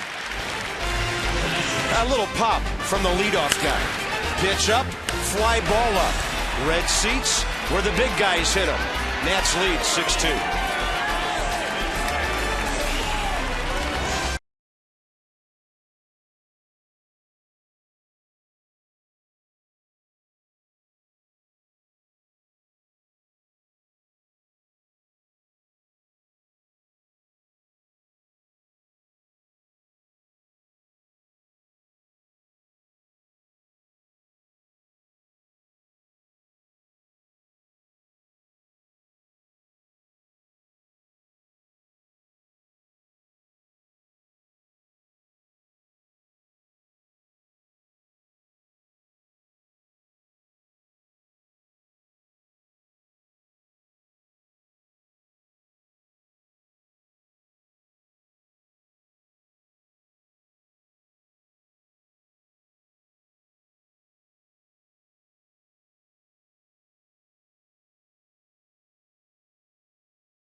Many of them will be on the field with that great softball event after today's game.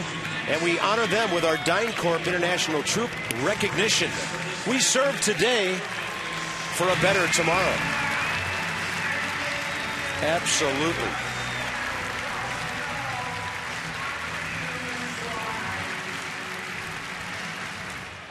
And thank you, Wilson Ramos, for one thrill after another. 3 hits, 3 RBIs today. He'll be catching Jordan Zimmerman for the 7th inning. George has now gone 6 or more for the 22nd time this year. He's gone at least 16 times. Kratz, a pinch hitter. Then the top of the order, Roger Bernardina here in the 7th.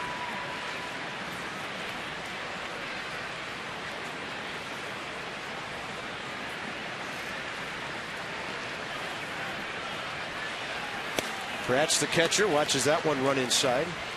Counts even 1-1. Well, I think the one sign of fatigue you've seen with Wilson Ramos in these 23 straight games is he's missed a few balls that were right to him on pitches, and that's just, day game after night game, concentration factor. He's done that about 3 or 4 times the last couple of days, and we don't usually see that from him because it ain't affecting his hitting at all, I'll tell you that. It is not. 7 home runs for Ramos in this 23-game consecutive games played streak.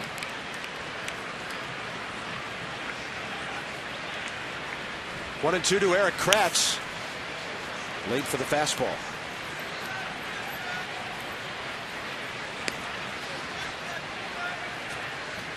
Left-hander Joe Savory for the bottom of the 7th. Even though 2 right-handers will lead off, Zimmerman and Worth. Pretty good 1-2 pitch, slider low and away.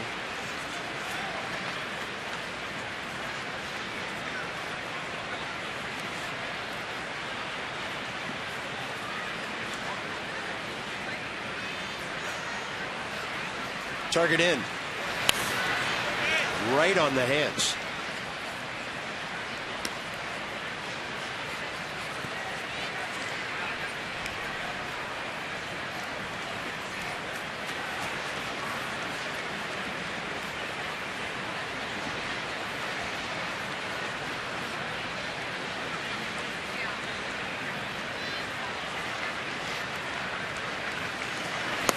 Got him.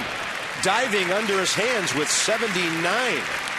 Strikeout number 7, tracked by Mercedes-Benz. The curveball backed up a little bit, but watch the late break in it. You see the sequence. Everything in, and then he goes curveball backed up a hair at 79, but worked nicely. Kratz couldn't get to it, way out in front. And the curveball slider combination from Zimmerman have been nice today. Pinch hitter will be former Nat Pete Orr. 2 for 6 as a pinch hitter for the Phillies this year. Pete played all summer at Lehigh Valley, their AAA, and hit .258. Hadn't been in the big leagues since 2 years ago, when he had just 96 at-bats in 46 games for the Phils.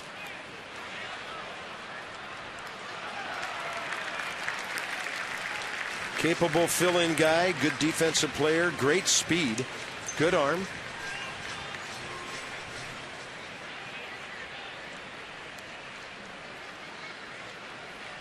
No balls, 2 strikes.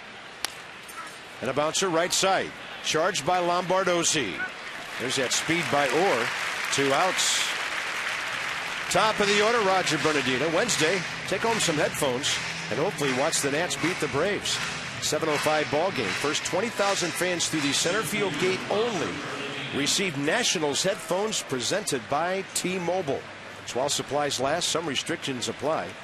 Go to nationals.com/tickets. I have a pair of the headphones and they're bueno. You want them, trust me. They are one of the best giveaways that I've ever seen. I mean, I wanted to go to a ball game when it was seat cushion day, for goodness sakes. But to go to a game now and get some headphones with a curly W on them, are you kidding me? Yeah.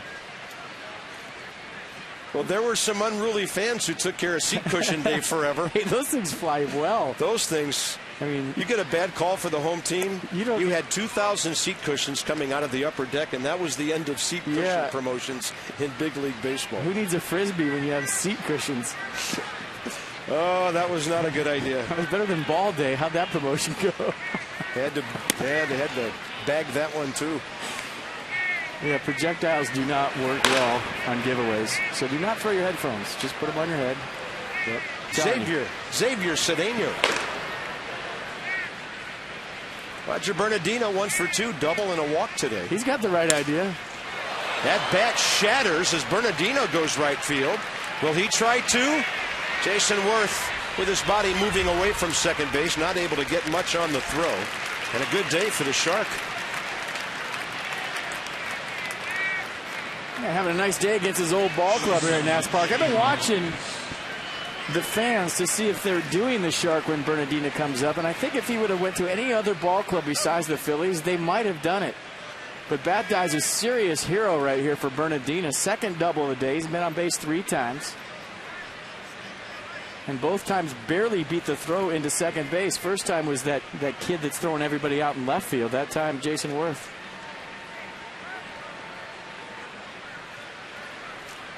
Jimmy Rollins is next. He's 1 for 3 today. McCaddy visits with Zimmerman, who's thrown an even 100 pitches. Trying to get him through 7. Let the bullpen take care of the rest with a nice lead.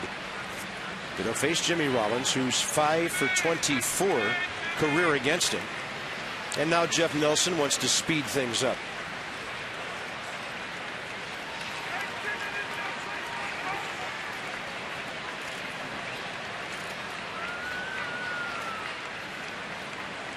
Brewer scored a run, 4-1. Striking distance.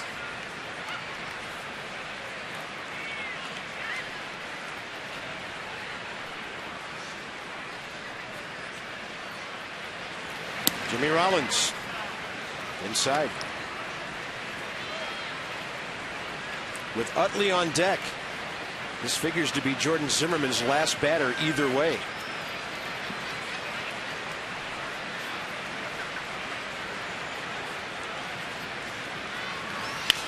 Rollins, Desmond, he's there. And if that's it for Jordan Zimmerman, a fine Sunday afternoon. 2 runs on 7 hits through 7.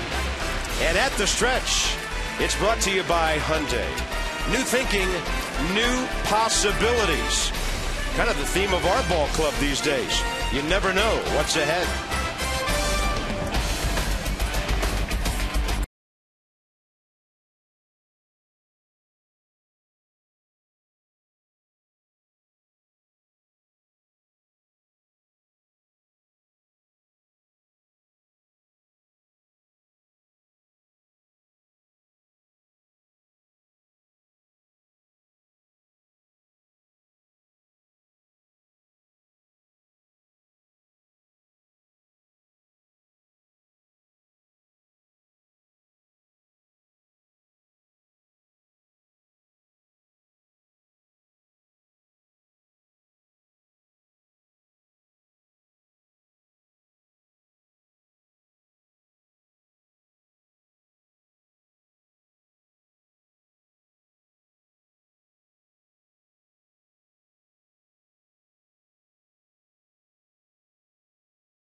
To you by Navy Federal Credit Union. 4 million members, 4 million stories. Navy Federal Credit Union. By Hyundai. New thinking, new possibilities. And by University of Maryland, University College. Well, down at the boat dock here at the ballpark, around the monument somewhere. Beautiful day in the district. Nats playing good baseball, lots of offense. Jordan Zimmerman good. Defense good. Marco Scutero has joined us for the 7th. Oh, wait a minute. It's FP Santangelo. All dressed up for the softball game. Yeah, can we get the B game over with so we can start the A game down there? I don't think so. And by the way, I tried to get my straw hat up here so I could be Connie Mack, but we couldn't find one. But I know you're psyched about what's happening after the game today because we honor the wounded warriors and cheer for them. But also what's going on here at the ballpark. Another good day for the Nats. Well, another good day for Jordan Zimmerman, and hopefully he can hang on and get his 18th win of the season. And then you're talking about flirting with a 20-win season. And I think coming into this year, a lot of people thought that might be Gio Gonzalez again. A lot of experts thought that might be Steven Strasburg again. But it turns out that Jordan Zimmerman has a chance, if the Nats can hold on here today, at a 20-win season.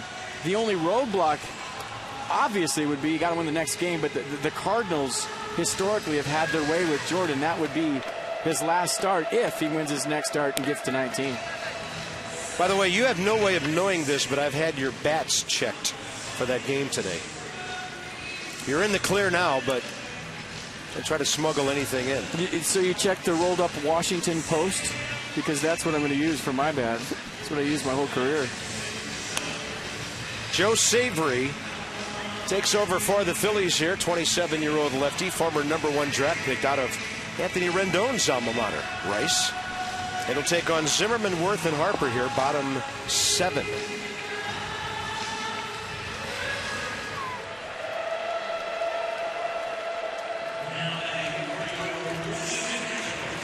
Ryan today 1 for 3, base hit last time, a run scored. Good crowd today.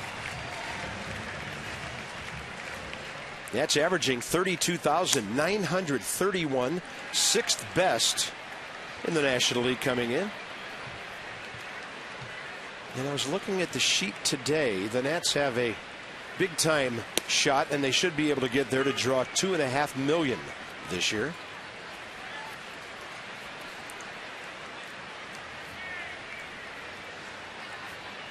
So Ryan in this series, 6 for 12.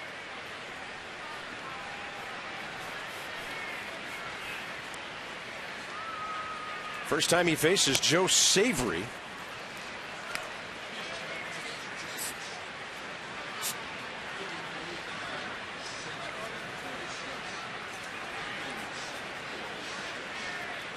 Zimmerman did face him here Friday night and grounded out in the 8th inning.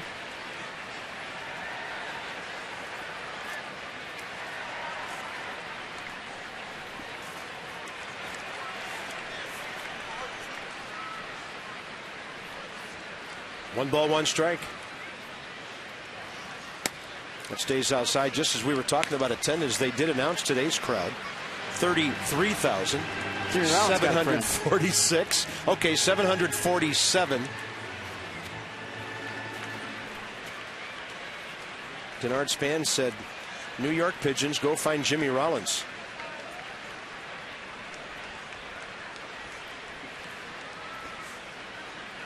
It's a pigeon shift. He's playing the 5.5 hole. If he wanted some action, he'd be there about 20 feet to the left against Wilson Ramos. Cody Ashley's laughing at him. He said, I don't know. There's a bird next to me. What am I supposed to do? Trent Jewett, too.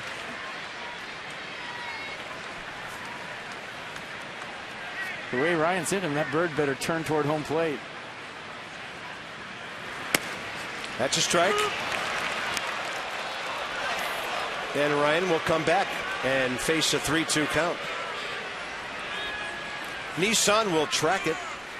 Well, what does Nissan think?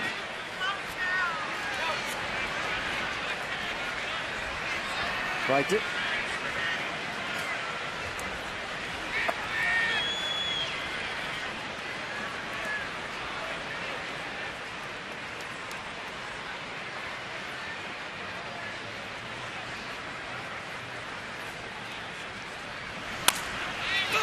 Pitcher lets it go. Bouncer up the middle, Rollins. And Zimmerman retired for the 3rd time in 4 trips. Rollins to his left, Bird still stationary.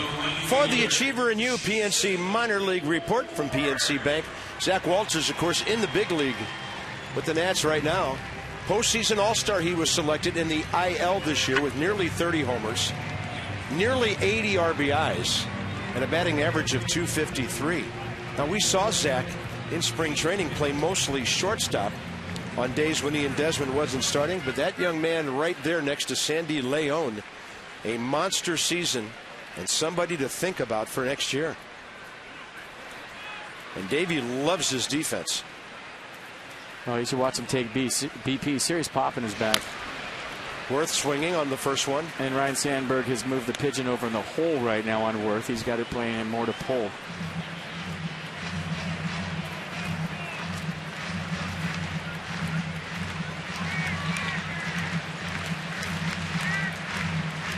You have a better chance of finding food amongst the 33,746.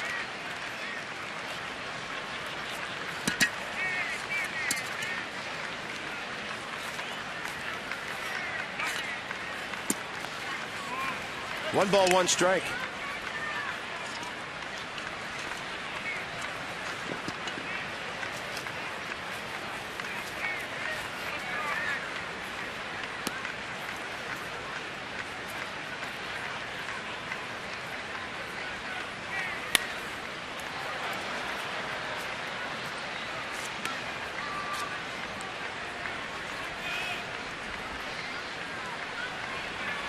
Utley, Brown, Ruff.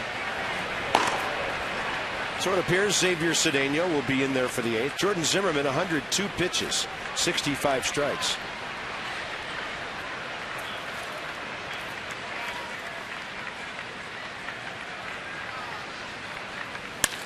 And Worth has another base hit. You knew he wouldn't go hitless all weekend, did you? His second base hit. 2 for 9 in the series, but he's walked 3 times, driven in a couple. And Joe Savory might have seen his life flash before his eyes right there. That was right back at him. Watch this. Look out.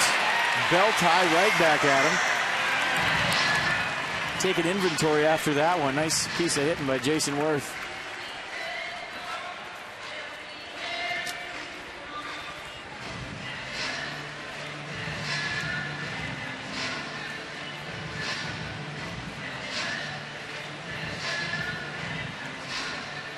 Well, Bryce Harper has had an impressive day at the plate.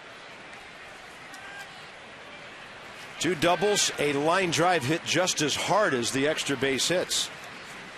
Pretty impressive day on the field, too.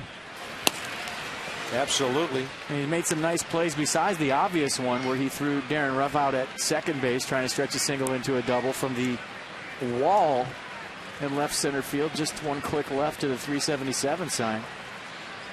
But he's been hustling all over the place, keeping guys at first, sliding in the corner.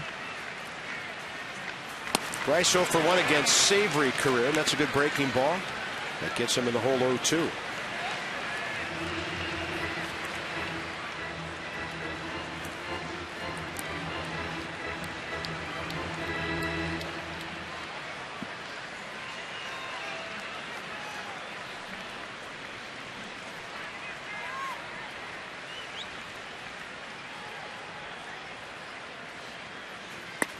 Boy.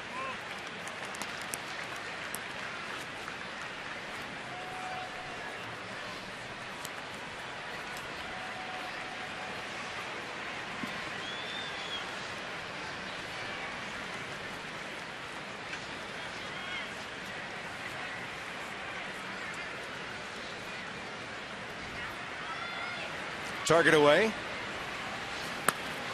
Good take by Bryce.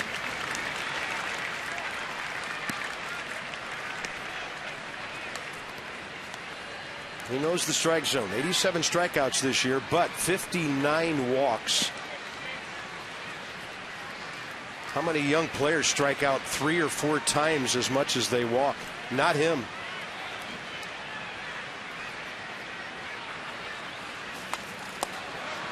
Somehow able to extend and foul that pitch away.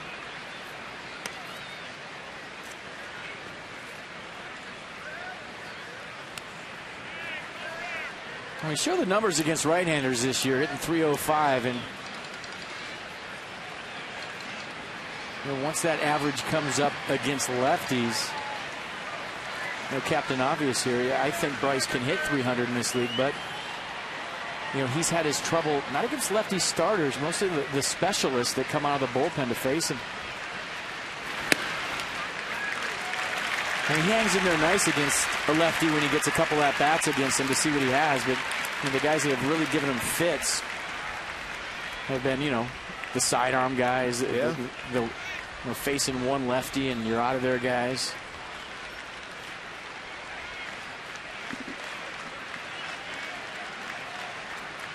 (3-2). Worth holding. Harper with another line drive and another base hit. Using the yard.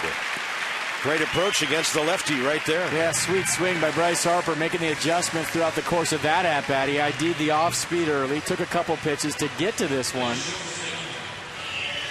And that is a beautiful swing. Not trying to do too much. 2-strike mode, just serving it out there to left for his 3rd hit of the day. 2 doubles and now a single. Is only out an absolute bullet to Chase Utley. So Bryce Harper having a big day here at Nats Park. Yeah, up to 280. Rookie of the year last year when he hit 270.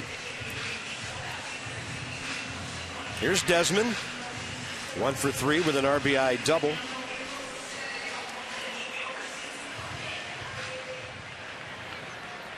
Danny and Desmond facing Joe Savory for the first time. Savory usually brought into a ball game late to face lefties.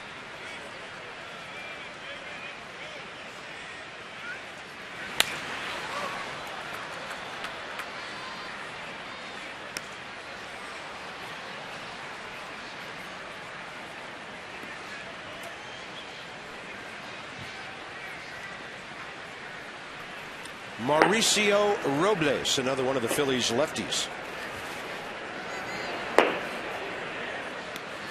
Great jump. Double steal. No throw. Both runners standing up. Well, Kratz went to throw to second base, and there was nobody there. Worth had the big jump at second, stole third base. Kratz came up throwing to second base, and neither one, Jimmy Rollins nor Chase Utley, was at the base. Watch the jump by Worth. First of all, put it in your pocket. Look at where Kratz is throwing. To second, I don't know if he had a chance at Harper, but he didn't have an opportunity to throw because nobody was covering on the backside. Infield in for the Phillies. They're down by 4. And Desmond could put an exclamation point on this day right here.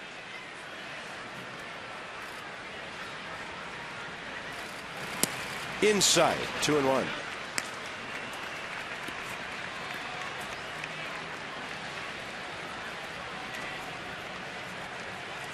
Nationals have stolen 6 bases in this series.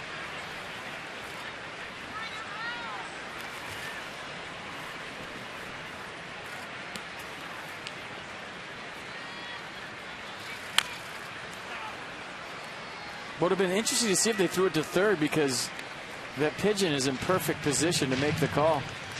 Backing up the play right now, too. Yeah, he's right by Jim Joyce's feet. And I mean, both wings out, he'd have been safe, right? That would have been a sign. There it is. Perfect angle.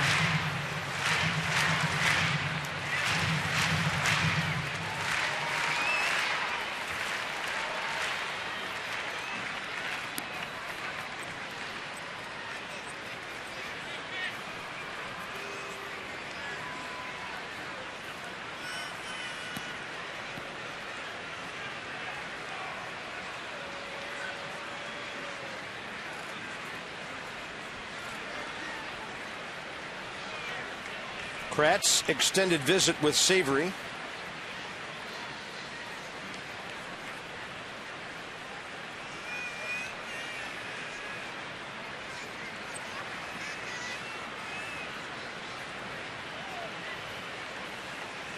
Infield in, outfield deep.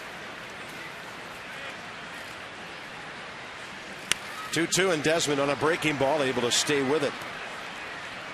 Boy, that was just sitting there right out over the plate. Desmond, a guy who generally doesn't take a whole lot out of his swing with 2 strikes. Let it rip right there and fouled it back. He had a pitch to drive.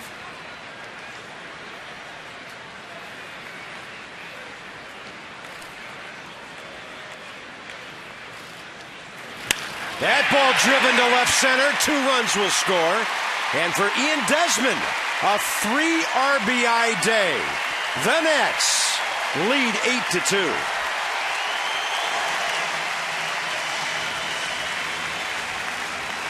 I mean, just playing the game the right way all the way around. Pitching, defense, bullpen, the offense, the base running today. And doing the little things to manufacture runs, doing the big things to get 2-out RBI, 1-out RBI. It doesn't matter. Any box right now you want to check for the Nationals, they're doing it. And clutch hitting, you name it. It is all going on for the team in red. Another big hit for Ian Desmond. And that's going to do it. Desmond out of the game. Zach Walters coming in. Yeah, give him a couple of innings off. He's been an Iron Man all year.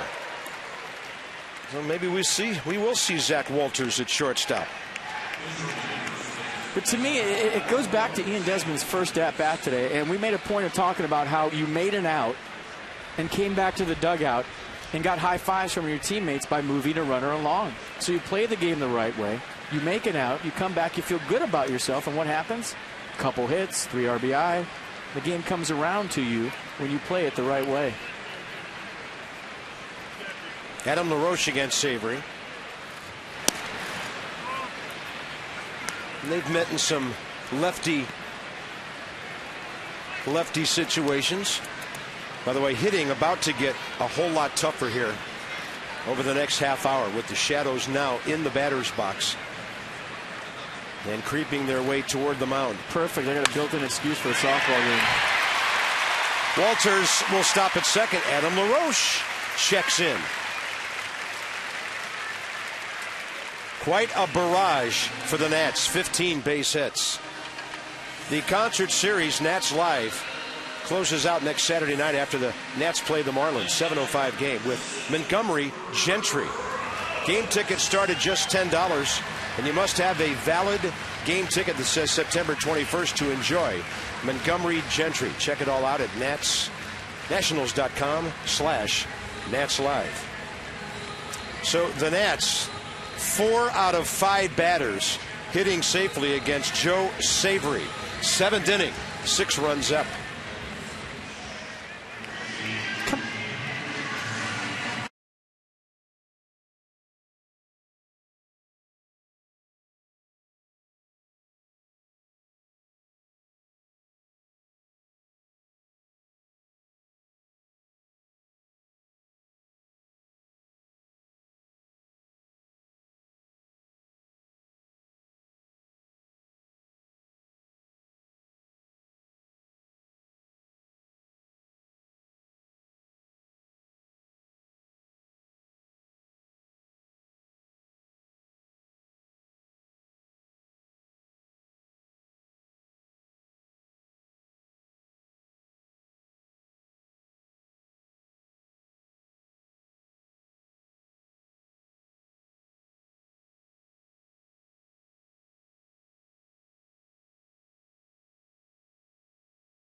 Drive of the game, and that is brought to you by Kia. That's right. Visit Kia.com, learn why Kia is one of the fastest growing car brands in America. Look where that pitch is. Belt high right down the middle.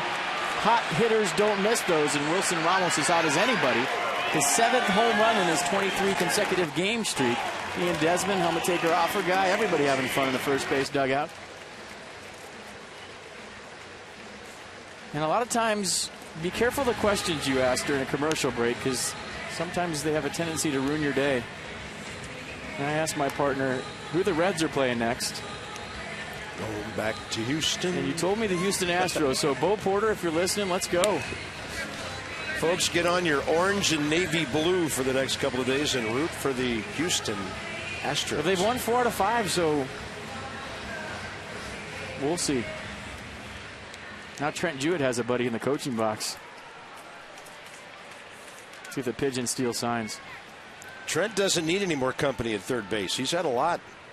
First and second, 1 out. Ramos, the hitter, facing Mauricio Robles, the 24-year-old lefty. Somebody rounds the bag. This could get dangerous. Well, it depends how you look at it. I know one thing, that pigeon's not very fast because it's been about 15 minutes and he's moved about 20 feet.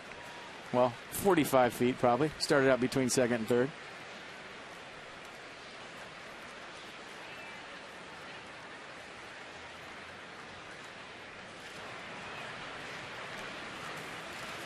That is a wild pitch.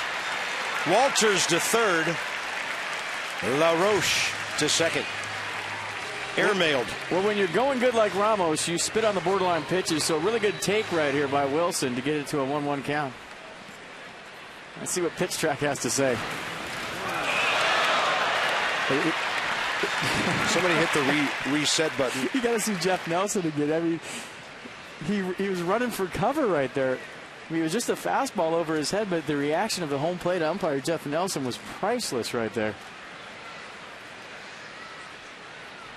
Ramos already 3 RBIs today. He gathers them in bunches, and he'll take that one up and away. Watch this. He acts like it's raining Volkswagens as the ball goes over his head. Watch the home plate umpire. Okay, it's just a ball, and it's just over your head, but watch this. Oh, I think he got the elbow to the jaw. That's a part we didn't see the first time. He did. Wow. Eric Kratz elbowed him. That's why he went down. Ramos again. Add 2 more. 5 RBI day. The Nationals lead 10-2.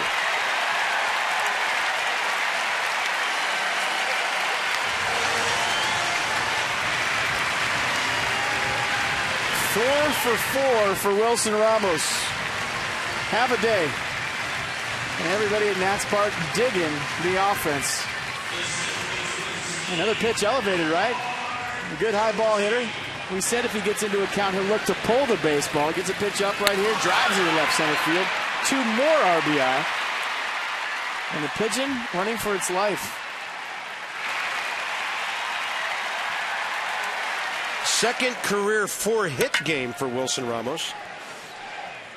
And another huge 5 RBI game.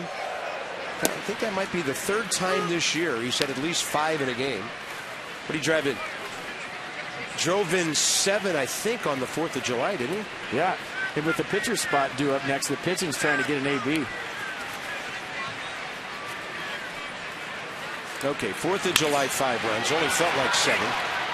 And Lombardozzi will fly one to Dominic Brown for the second out. That'll get Scott Hairston a versus lefty at bat here.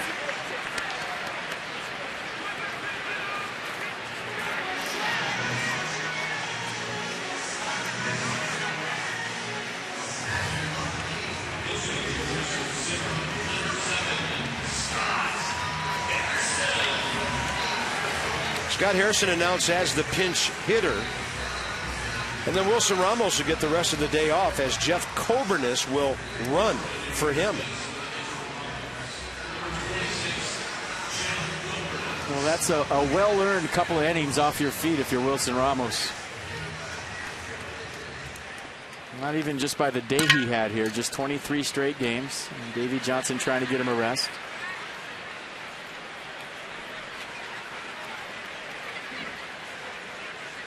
Scott Hairston has not faced Mauricio Robles before.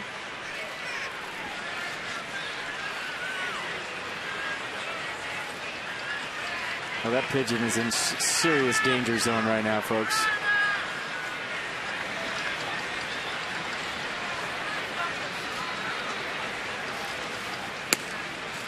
Change up outside to Hairston, who's been solid off the bench lately for the Nats. 4 for 17 as a pinch hitter.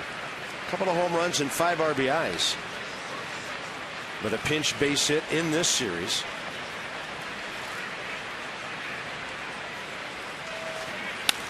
So Jordan Zimmermann now officially out of the game after going 7 innings for the 17th time this year, at least 7.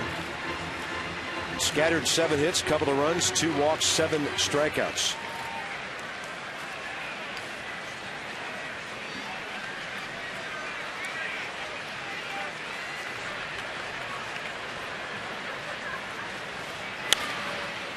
Little pop-up. First base, right field, base hit. Hairston checks in. Over to third, Jeff Coburnis. I mean, we're talking about a possible 20-hit day. It's only the 7th inning, and that's 17 for the Nats. Well, you come off the bench, you'll take it any way you can get it. And Scott Hairston, take 1,000,000 of those.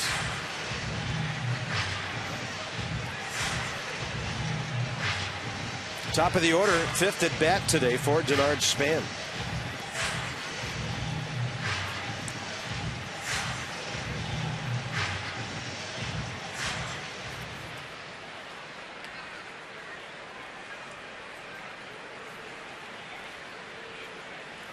Third inning base hit right up the middle, extending his hitting streak to 26 games.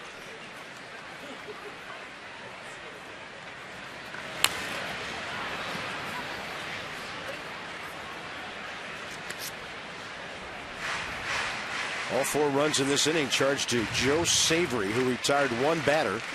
Now Robles responsible for 2 more runners. Most hits in an inning today, this one. The Nats had 5 hits in the 4th when they scored 3 times.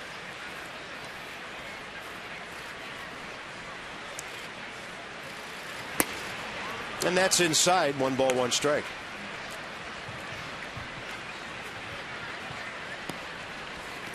Third base, Coburnis. First base, Hairston.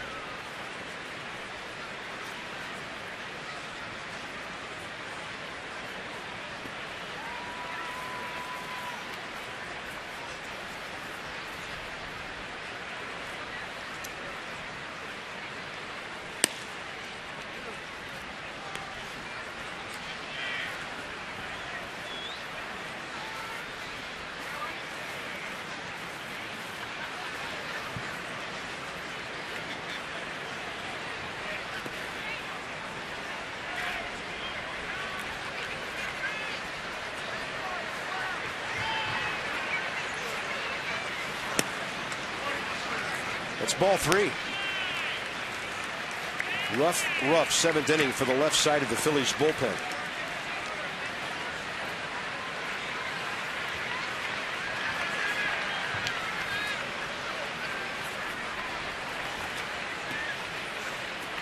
Starting to creep toward the back of the mound. Hey, that thing's worth 4 runs. I'll tell you what. That'd be the best rally thing we've had all year. There's another base hit. There's another run. Rally pigeon, folks. Denard Span, 2 for 5 today. His 43rd hit during his hitting streak. And the Nats have moved out to an 11-2 lead. And Ryan Zimmerman, who led this inning off, will be the next batter. 18 base hits. Yeah, we talked about his stance, standing tall, just dropping the barrel on the baseball. Jimmy Rollins playing him up the middle. Span going shopping, 5.5 right there for another hit. Ryan Zimmerman 1 for 4 today, grounded out to start this inning quite some time ago.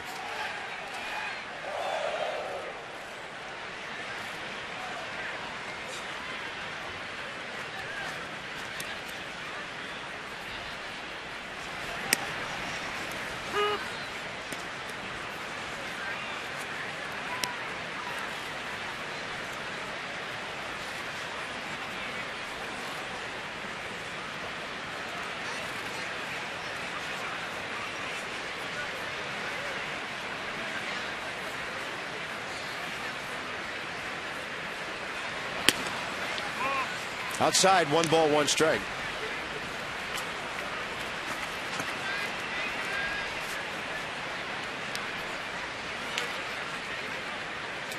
Outfield as straight away as it can be against Ryan Zimmerman, whose most of his power is between the gaps. There's a breaking ball up, and he fouled it straight back. 1-2. We're in the 7th inning now at Milwaukee. Not much has changed. Reds 5, Brewers 1.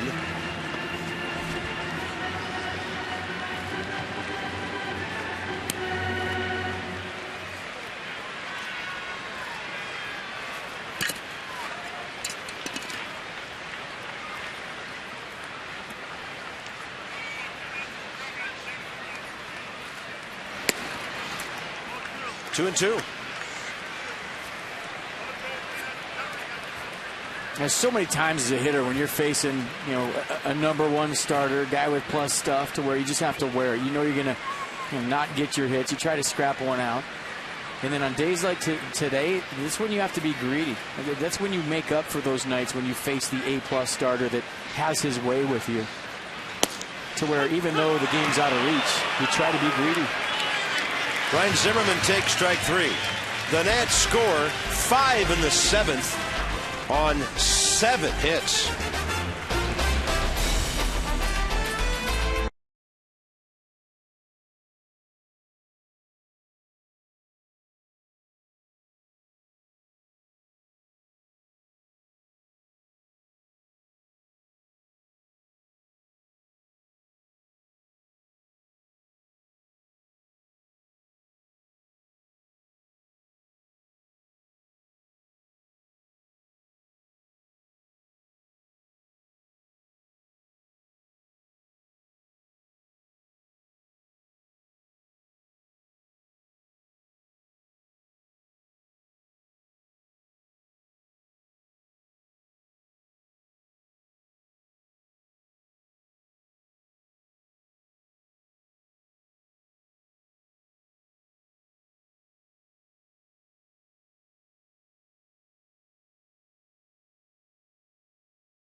Chasing down the pigeon right behind second base.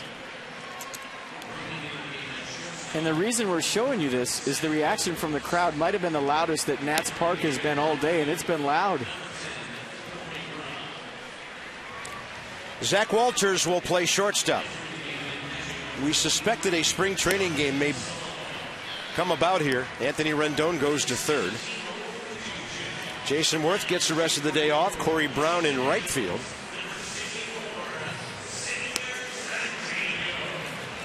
Behind the plate,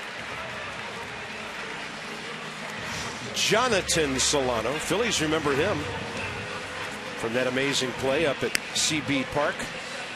And then the new pitcher who's been warming up for an hour and a half, Xavier Cedeno.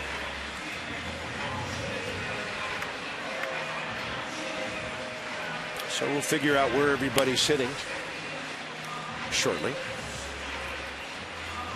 Nats still have 6 outs to get to win this series and to win their 79th game of the year. Cedeno good in situational appearances lately. He got one batter in the 9th inning, Chase Utley, after giving up a base hit to Jimmy Rollins. So he will face Utley here. Nope, it's going to be Cesar Hernandez. Jeff Nelson going to walk over to Ryan Sandberg and check out the lineup card, as all the switches are probably a little bit confusing right here for a new manager. New manager at the big league level. But how many Hall of Famers are willing to go back to the minor leagues and manage their way back to the big leagues? A lot of times even ex-major leaguers just get their first job is at the major league level, but Sandberg's so interested in being a major league manager, wanted to go down there, figure out how things work. So then when he got here and finally did get a job at the big league level, he would know what he was doing. So that's where the respect factor comes in, not only from his own players, sure, but around the league, as to where he went back to the minor leagues and figured it out and paid his dues. Yeah, and there are many who wonder how the Cubs let him get away from their organization. Although Ryan did start his professional career with the Phillies. And that ball hit out to center on the first pitch, 8th inning. Xavier Cedeno warmed up forever. Then he gets Hernandez on the first one. It's time for Cholula hot sauce. The hot sauce with the iconic wooden cap, available in original flavor, chili lime, chili garlic, chipotle, and 95. And that's my favorite flavor. 95 mile-an-hour fastball flavor right there from Jordan Zimmerman.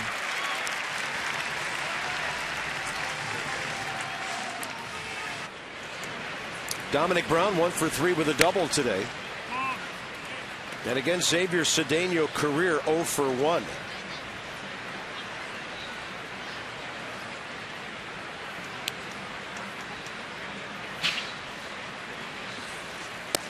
That's a good-looking heater at the knees. Kinetic North America will track it.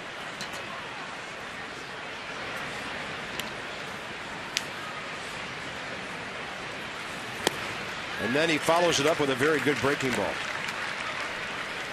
Ryan Matthews got a double play ball last night to get the game into the bottom of the 9th. Nats couldn't quite get back even. But that was an encouraging outing for Ryan with his forte, the hard sinker and the ground ball.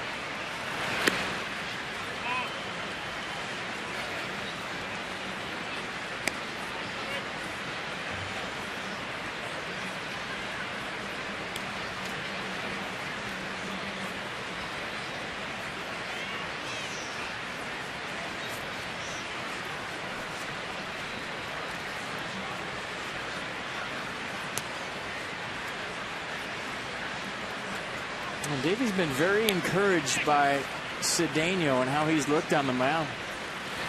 That was kind of odd that he got called up numerous times, sent back, but we seldom got to see him pitch. Yeah, and now he's using them in big spots.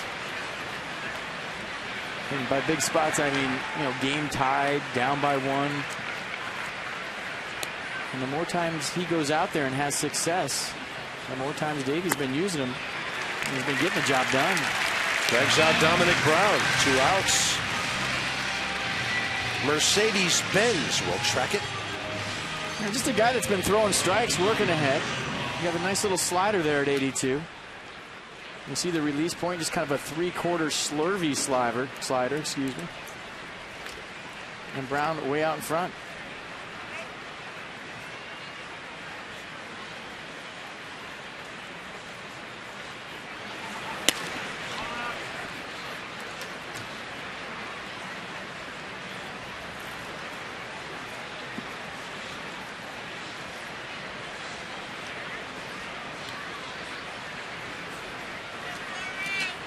One ball, no strikes. That's a fastball for a strike. For those of you keeping score, we know some of you do. The pitcher is batting second, Cedeno. Corey Brown batting third. Walter's already in the game as a pinch runner, batting fifth. And Jonathan Solano batting seventh. So that's what the lineup looks like now.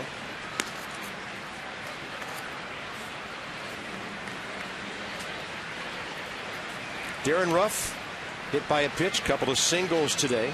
2 for 9 in the series, hit by 2 pitches. Cedeno 2-1. Right now that shadow starts, I don't know, from the pitcher's mound about 35-40 feet toward home plate, then into the shadow it goes.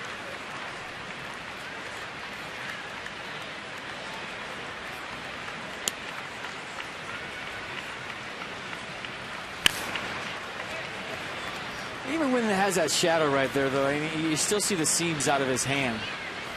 That's the part when the shadows start to play tricks with you, is when you can't really see the red seams on the baseball. It's just kind of a brown blob coming in there. I was had trouble when the shadows were on the mound with the pitcher, so at least right now you can see rotation for at least half the way and get an idea. See that side spin on it, know it's an off-speed pitch. See the the four-seam rotation, know it's a fastball.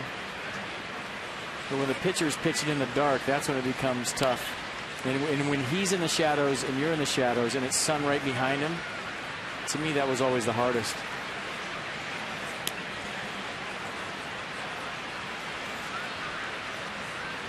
And right around 5 o'clock is when it gets the worst. And right now at 4:22, Cedeno has a very nice inning. 1-2-3. It's all Nats in the rubber game of this series.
Tonight, he has 13 wins and a 3.15 ERA.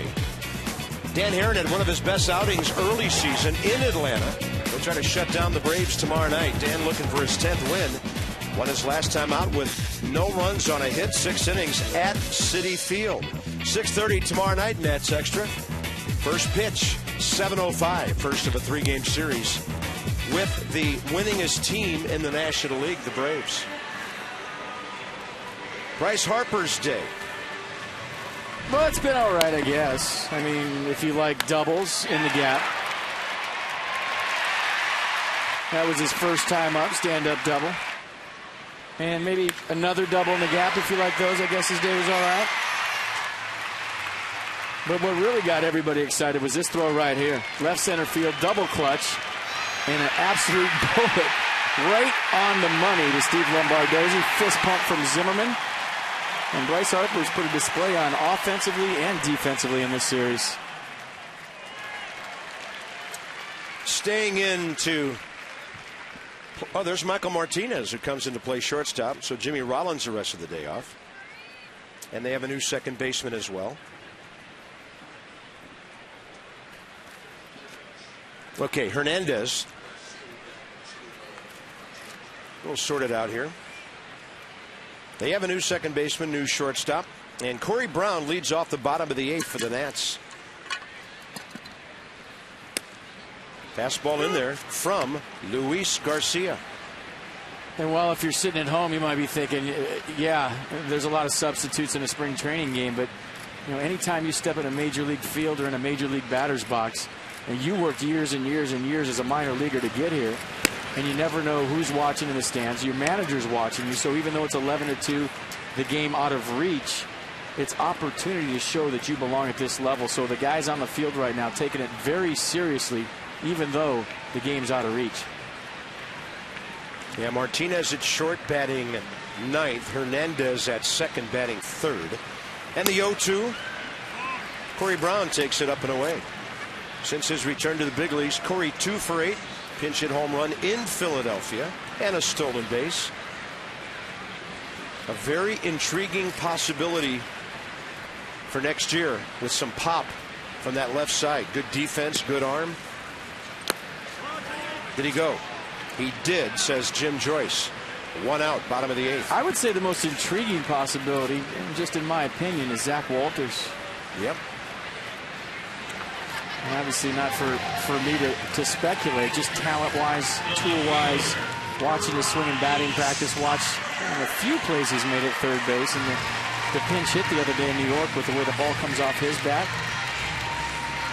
I'm anxious to see him hit right here after Bryce Harper.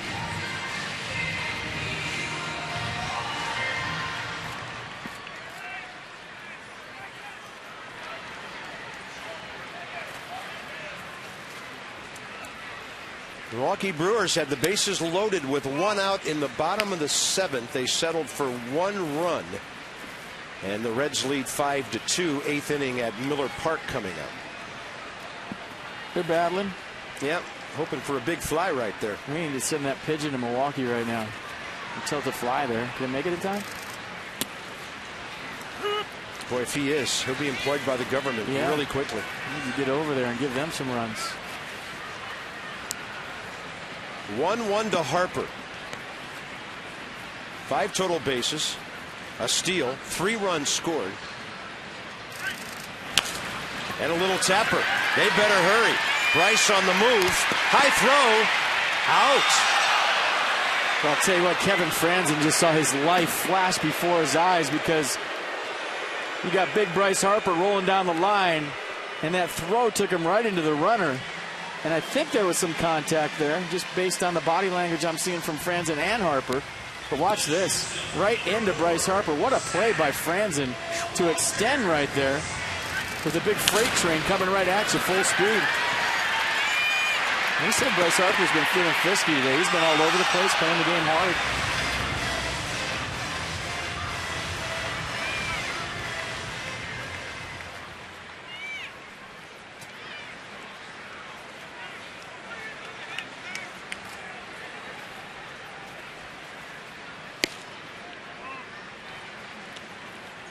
I remember the pinch hit that Walters had in New York against the Mets. The ringing line drive to right center field.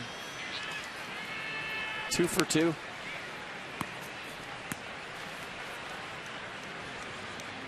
He might be a little thicker and a little stronger. His body type and his setup reminds me of Don Mattingly.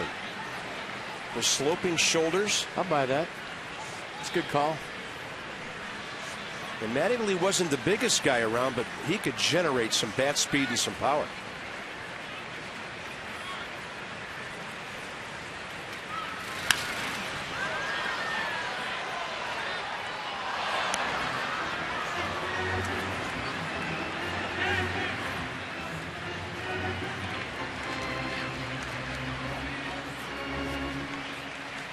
Well, this is about the time that Zach Walters' group gets in batting practice every day at Nats Park. So although the ball's not coming 90 miles an hour, he's used to these conditions.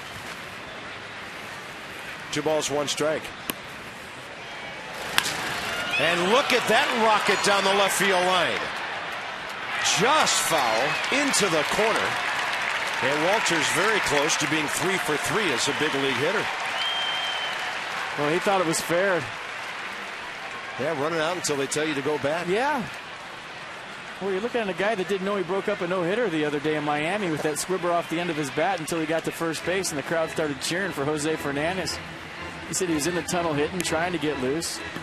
Davey said go up there, and he had no idea that he had the first hit of the game, and that ball jumped off his bat.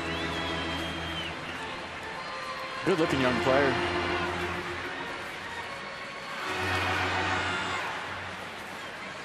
Zach Walters, interesting background. Born in Wyoming, lived in Montana for a while, went to high school in Las Vegas at Cimarron Memorial, 2-time All-Stater there. Went to the University of San Diego, hit .314 career, including .377 his sophomore year. And now he's in Washington. Get him a roadmap. It's been everywhere.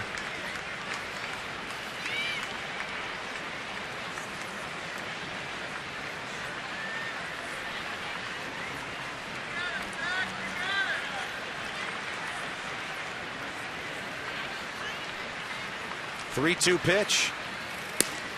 Well, he's been on base every time he's been in a big league batter's box. Let's get that back.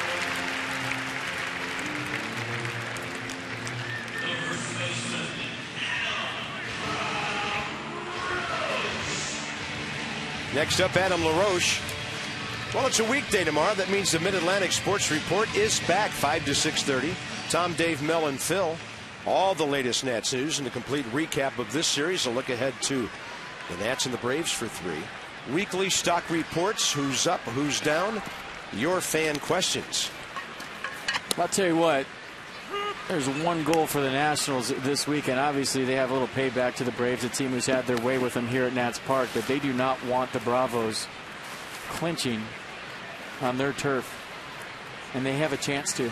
Yeah, that's right. That magic number. Atlanta's behind today, by the way. I think 4-0, and that it's about to go final. 1 out, bottom of the 9th. I think it's 4. I'm being told their magic number is 4. Yeah. So I'm sure Davey Johnson and the crew is going to make sure that doesn't happen, or at least try.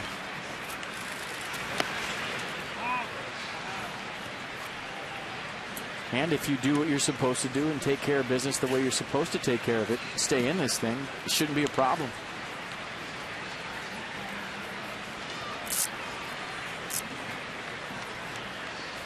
So the magic number would stay stationary today. And the Nats would have to win 2 games of that series to keep the Braves on ice, so to speak. Adam LaRoche base hit last time, scored a run in that 5-run 7th.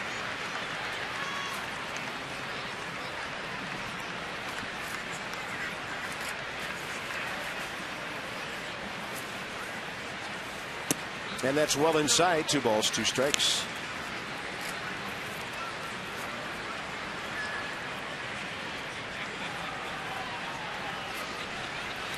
Jonathan Solano, if the inning continues. LaRoche, a foot or 2 foul. Got that right on the sweet spot. How loud was that?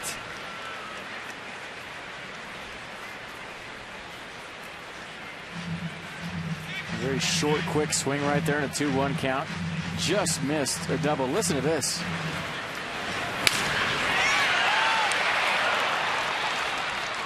That's the sound that a hitter never gets tired of. 2-2. LaRoche on a breaking ball, strikes out. Well, mercifully, the Phillies pitching staff gets to leave the field for what we hope is the final time this season.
Desmond, Adam LaRoche taking some time off in the bleachers. 11-2, and how about the day of Jordan Zimmerman?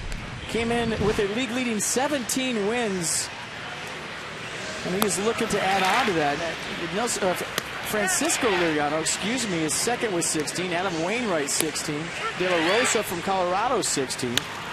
So he did it all and helped himself out with the bat, too. So 3 outs away from win number 18, which will be on pace with 2 more starts left to possibly be a 20-game winner. Tyler Moore left field here in the 9th. And then center field, we finally get to see Eury Perez. Yeah, that's right. It's the way we pronounce it now, Eury, as instructed by the player earlier this season. So, top of the 9th. Ryan Matthews, 32nd game. Threw a double play ball to Carlos Ruiz last night that gave the Nats a chance to get the ball game into the bottom of the 9th and possibly tie it. The only strange thing about the pronunciation of his first name is we were told he wanted to be Eury when he was in AAA. And we said, well, we'll gladly call him whatever he wants. He just has to be here. Get here, and then we'll talk to you about it. Strike 1 to Cody Ashe.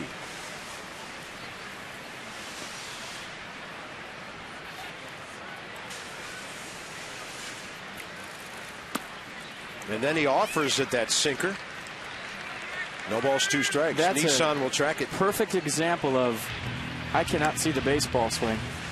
And I said when the shadows reach the mound and it's coming out of the dark with a light background, that's when it's the hardest. And right now, just based on that swing by Cody Ashe, a guy who's had a whale of a series here, he's having trouble picking it up.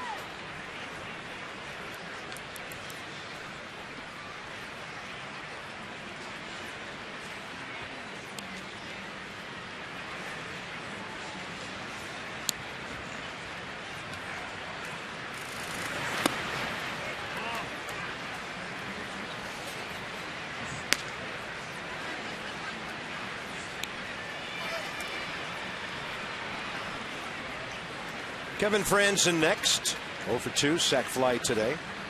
Phillies had the lead 2-1 when Utley hit a ground ball in the 3rd inning. And since then, the Nats have dominated this, and that's a foul tip to keep Cody Ashe alive. A couple of good fork balls back to back right there from Matthews, who doesn't know it yet. But I'll be asking him for a glove after the game for the softball game. Well, good luck to you guys. Thanks. Right side. A dive by Lombardozzi. Couldn't get to it. Well, did. Deflected off his glove. Steve Lombardozzi and Adam LaRoche, the only two starters who've gone the distance here. And a base hit for Cody Ashe. Yeah, good effort right here from Lombardozzi, just laying out. He doesn't care if it's 11-2, 2-2, 1-1. He's going to play the same way regardless of what the scoreboard says.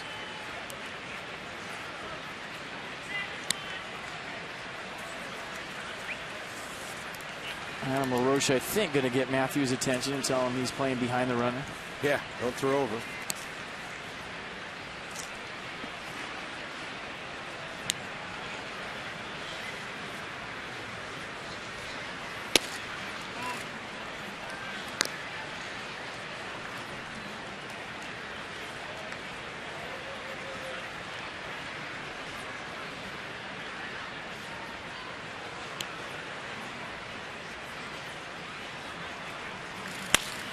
In the air, left center, Yuri Perez. And we can guarantee you he's as fast as Denard Span. Won't run the veteran routes at the major league level for a while, but that young man is a very good center fielder. He hits cover ground. I mean, that's the key out there. But you know, fast is fast, but you still have to work on your jumps, and you have to take direct routes. But that whole speed thing will give you that, if you make a mistake, you can make up ground thing. Eric Kratz is next. Hot shot. Could end the game. Walters. Lombardozzi. 6-4-3. We'll see you next year, Philadelphia Phillies. Well, I think you get an idea of what this ball club has been doing. Yeah, win again, Earthquake, you name it. I mean, check every box. Hitting, defense, pitching. You can't play any better than the Nationals did here today, and they are still trying to crash that party, folks. Nationals win the series, another series, and they go 11-8 against the Phillies this year.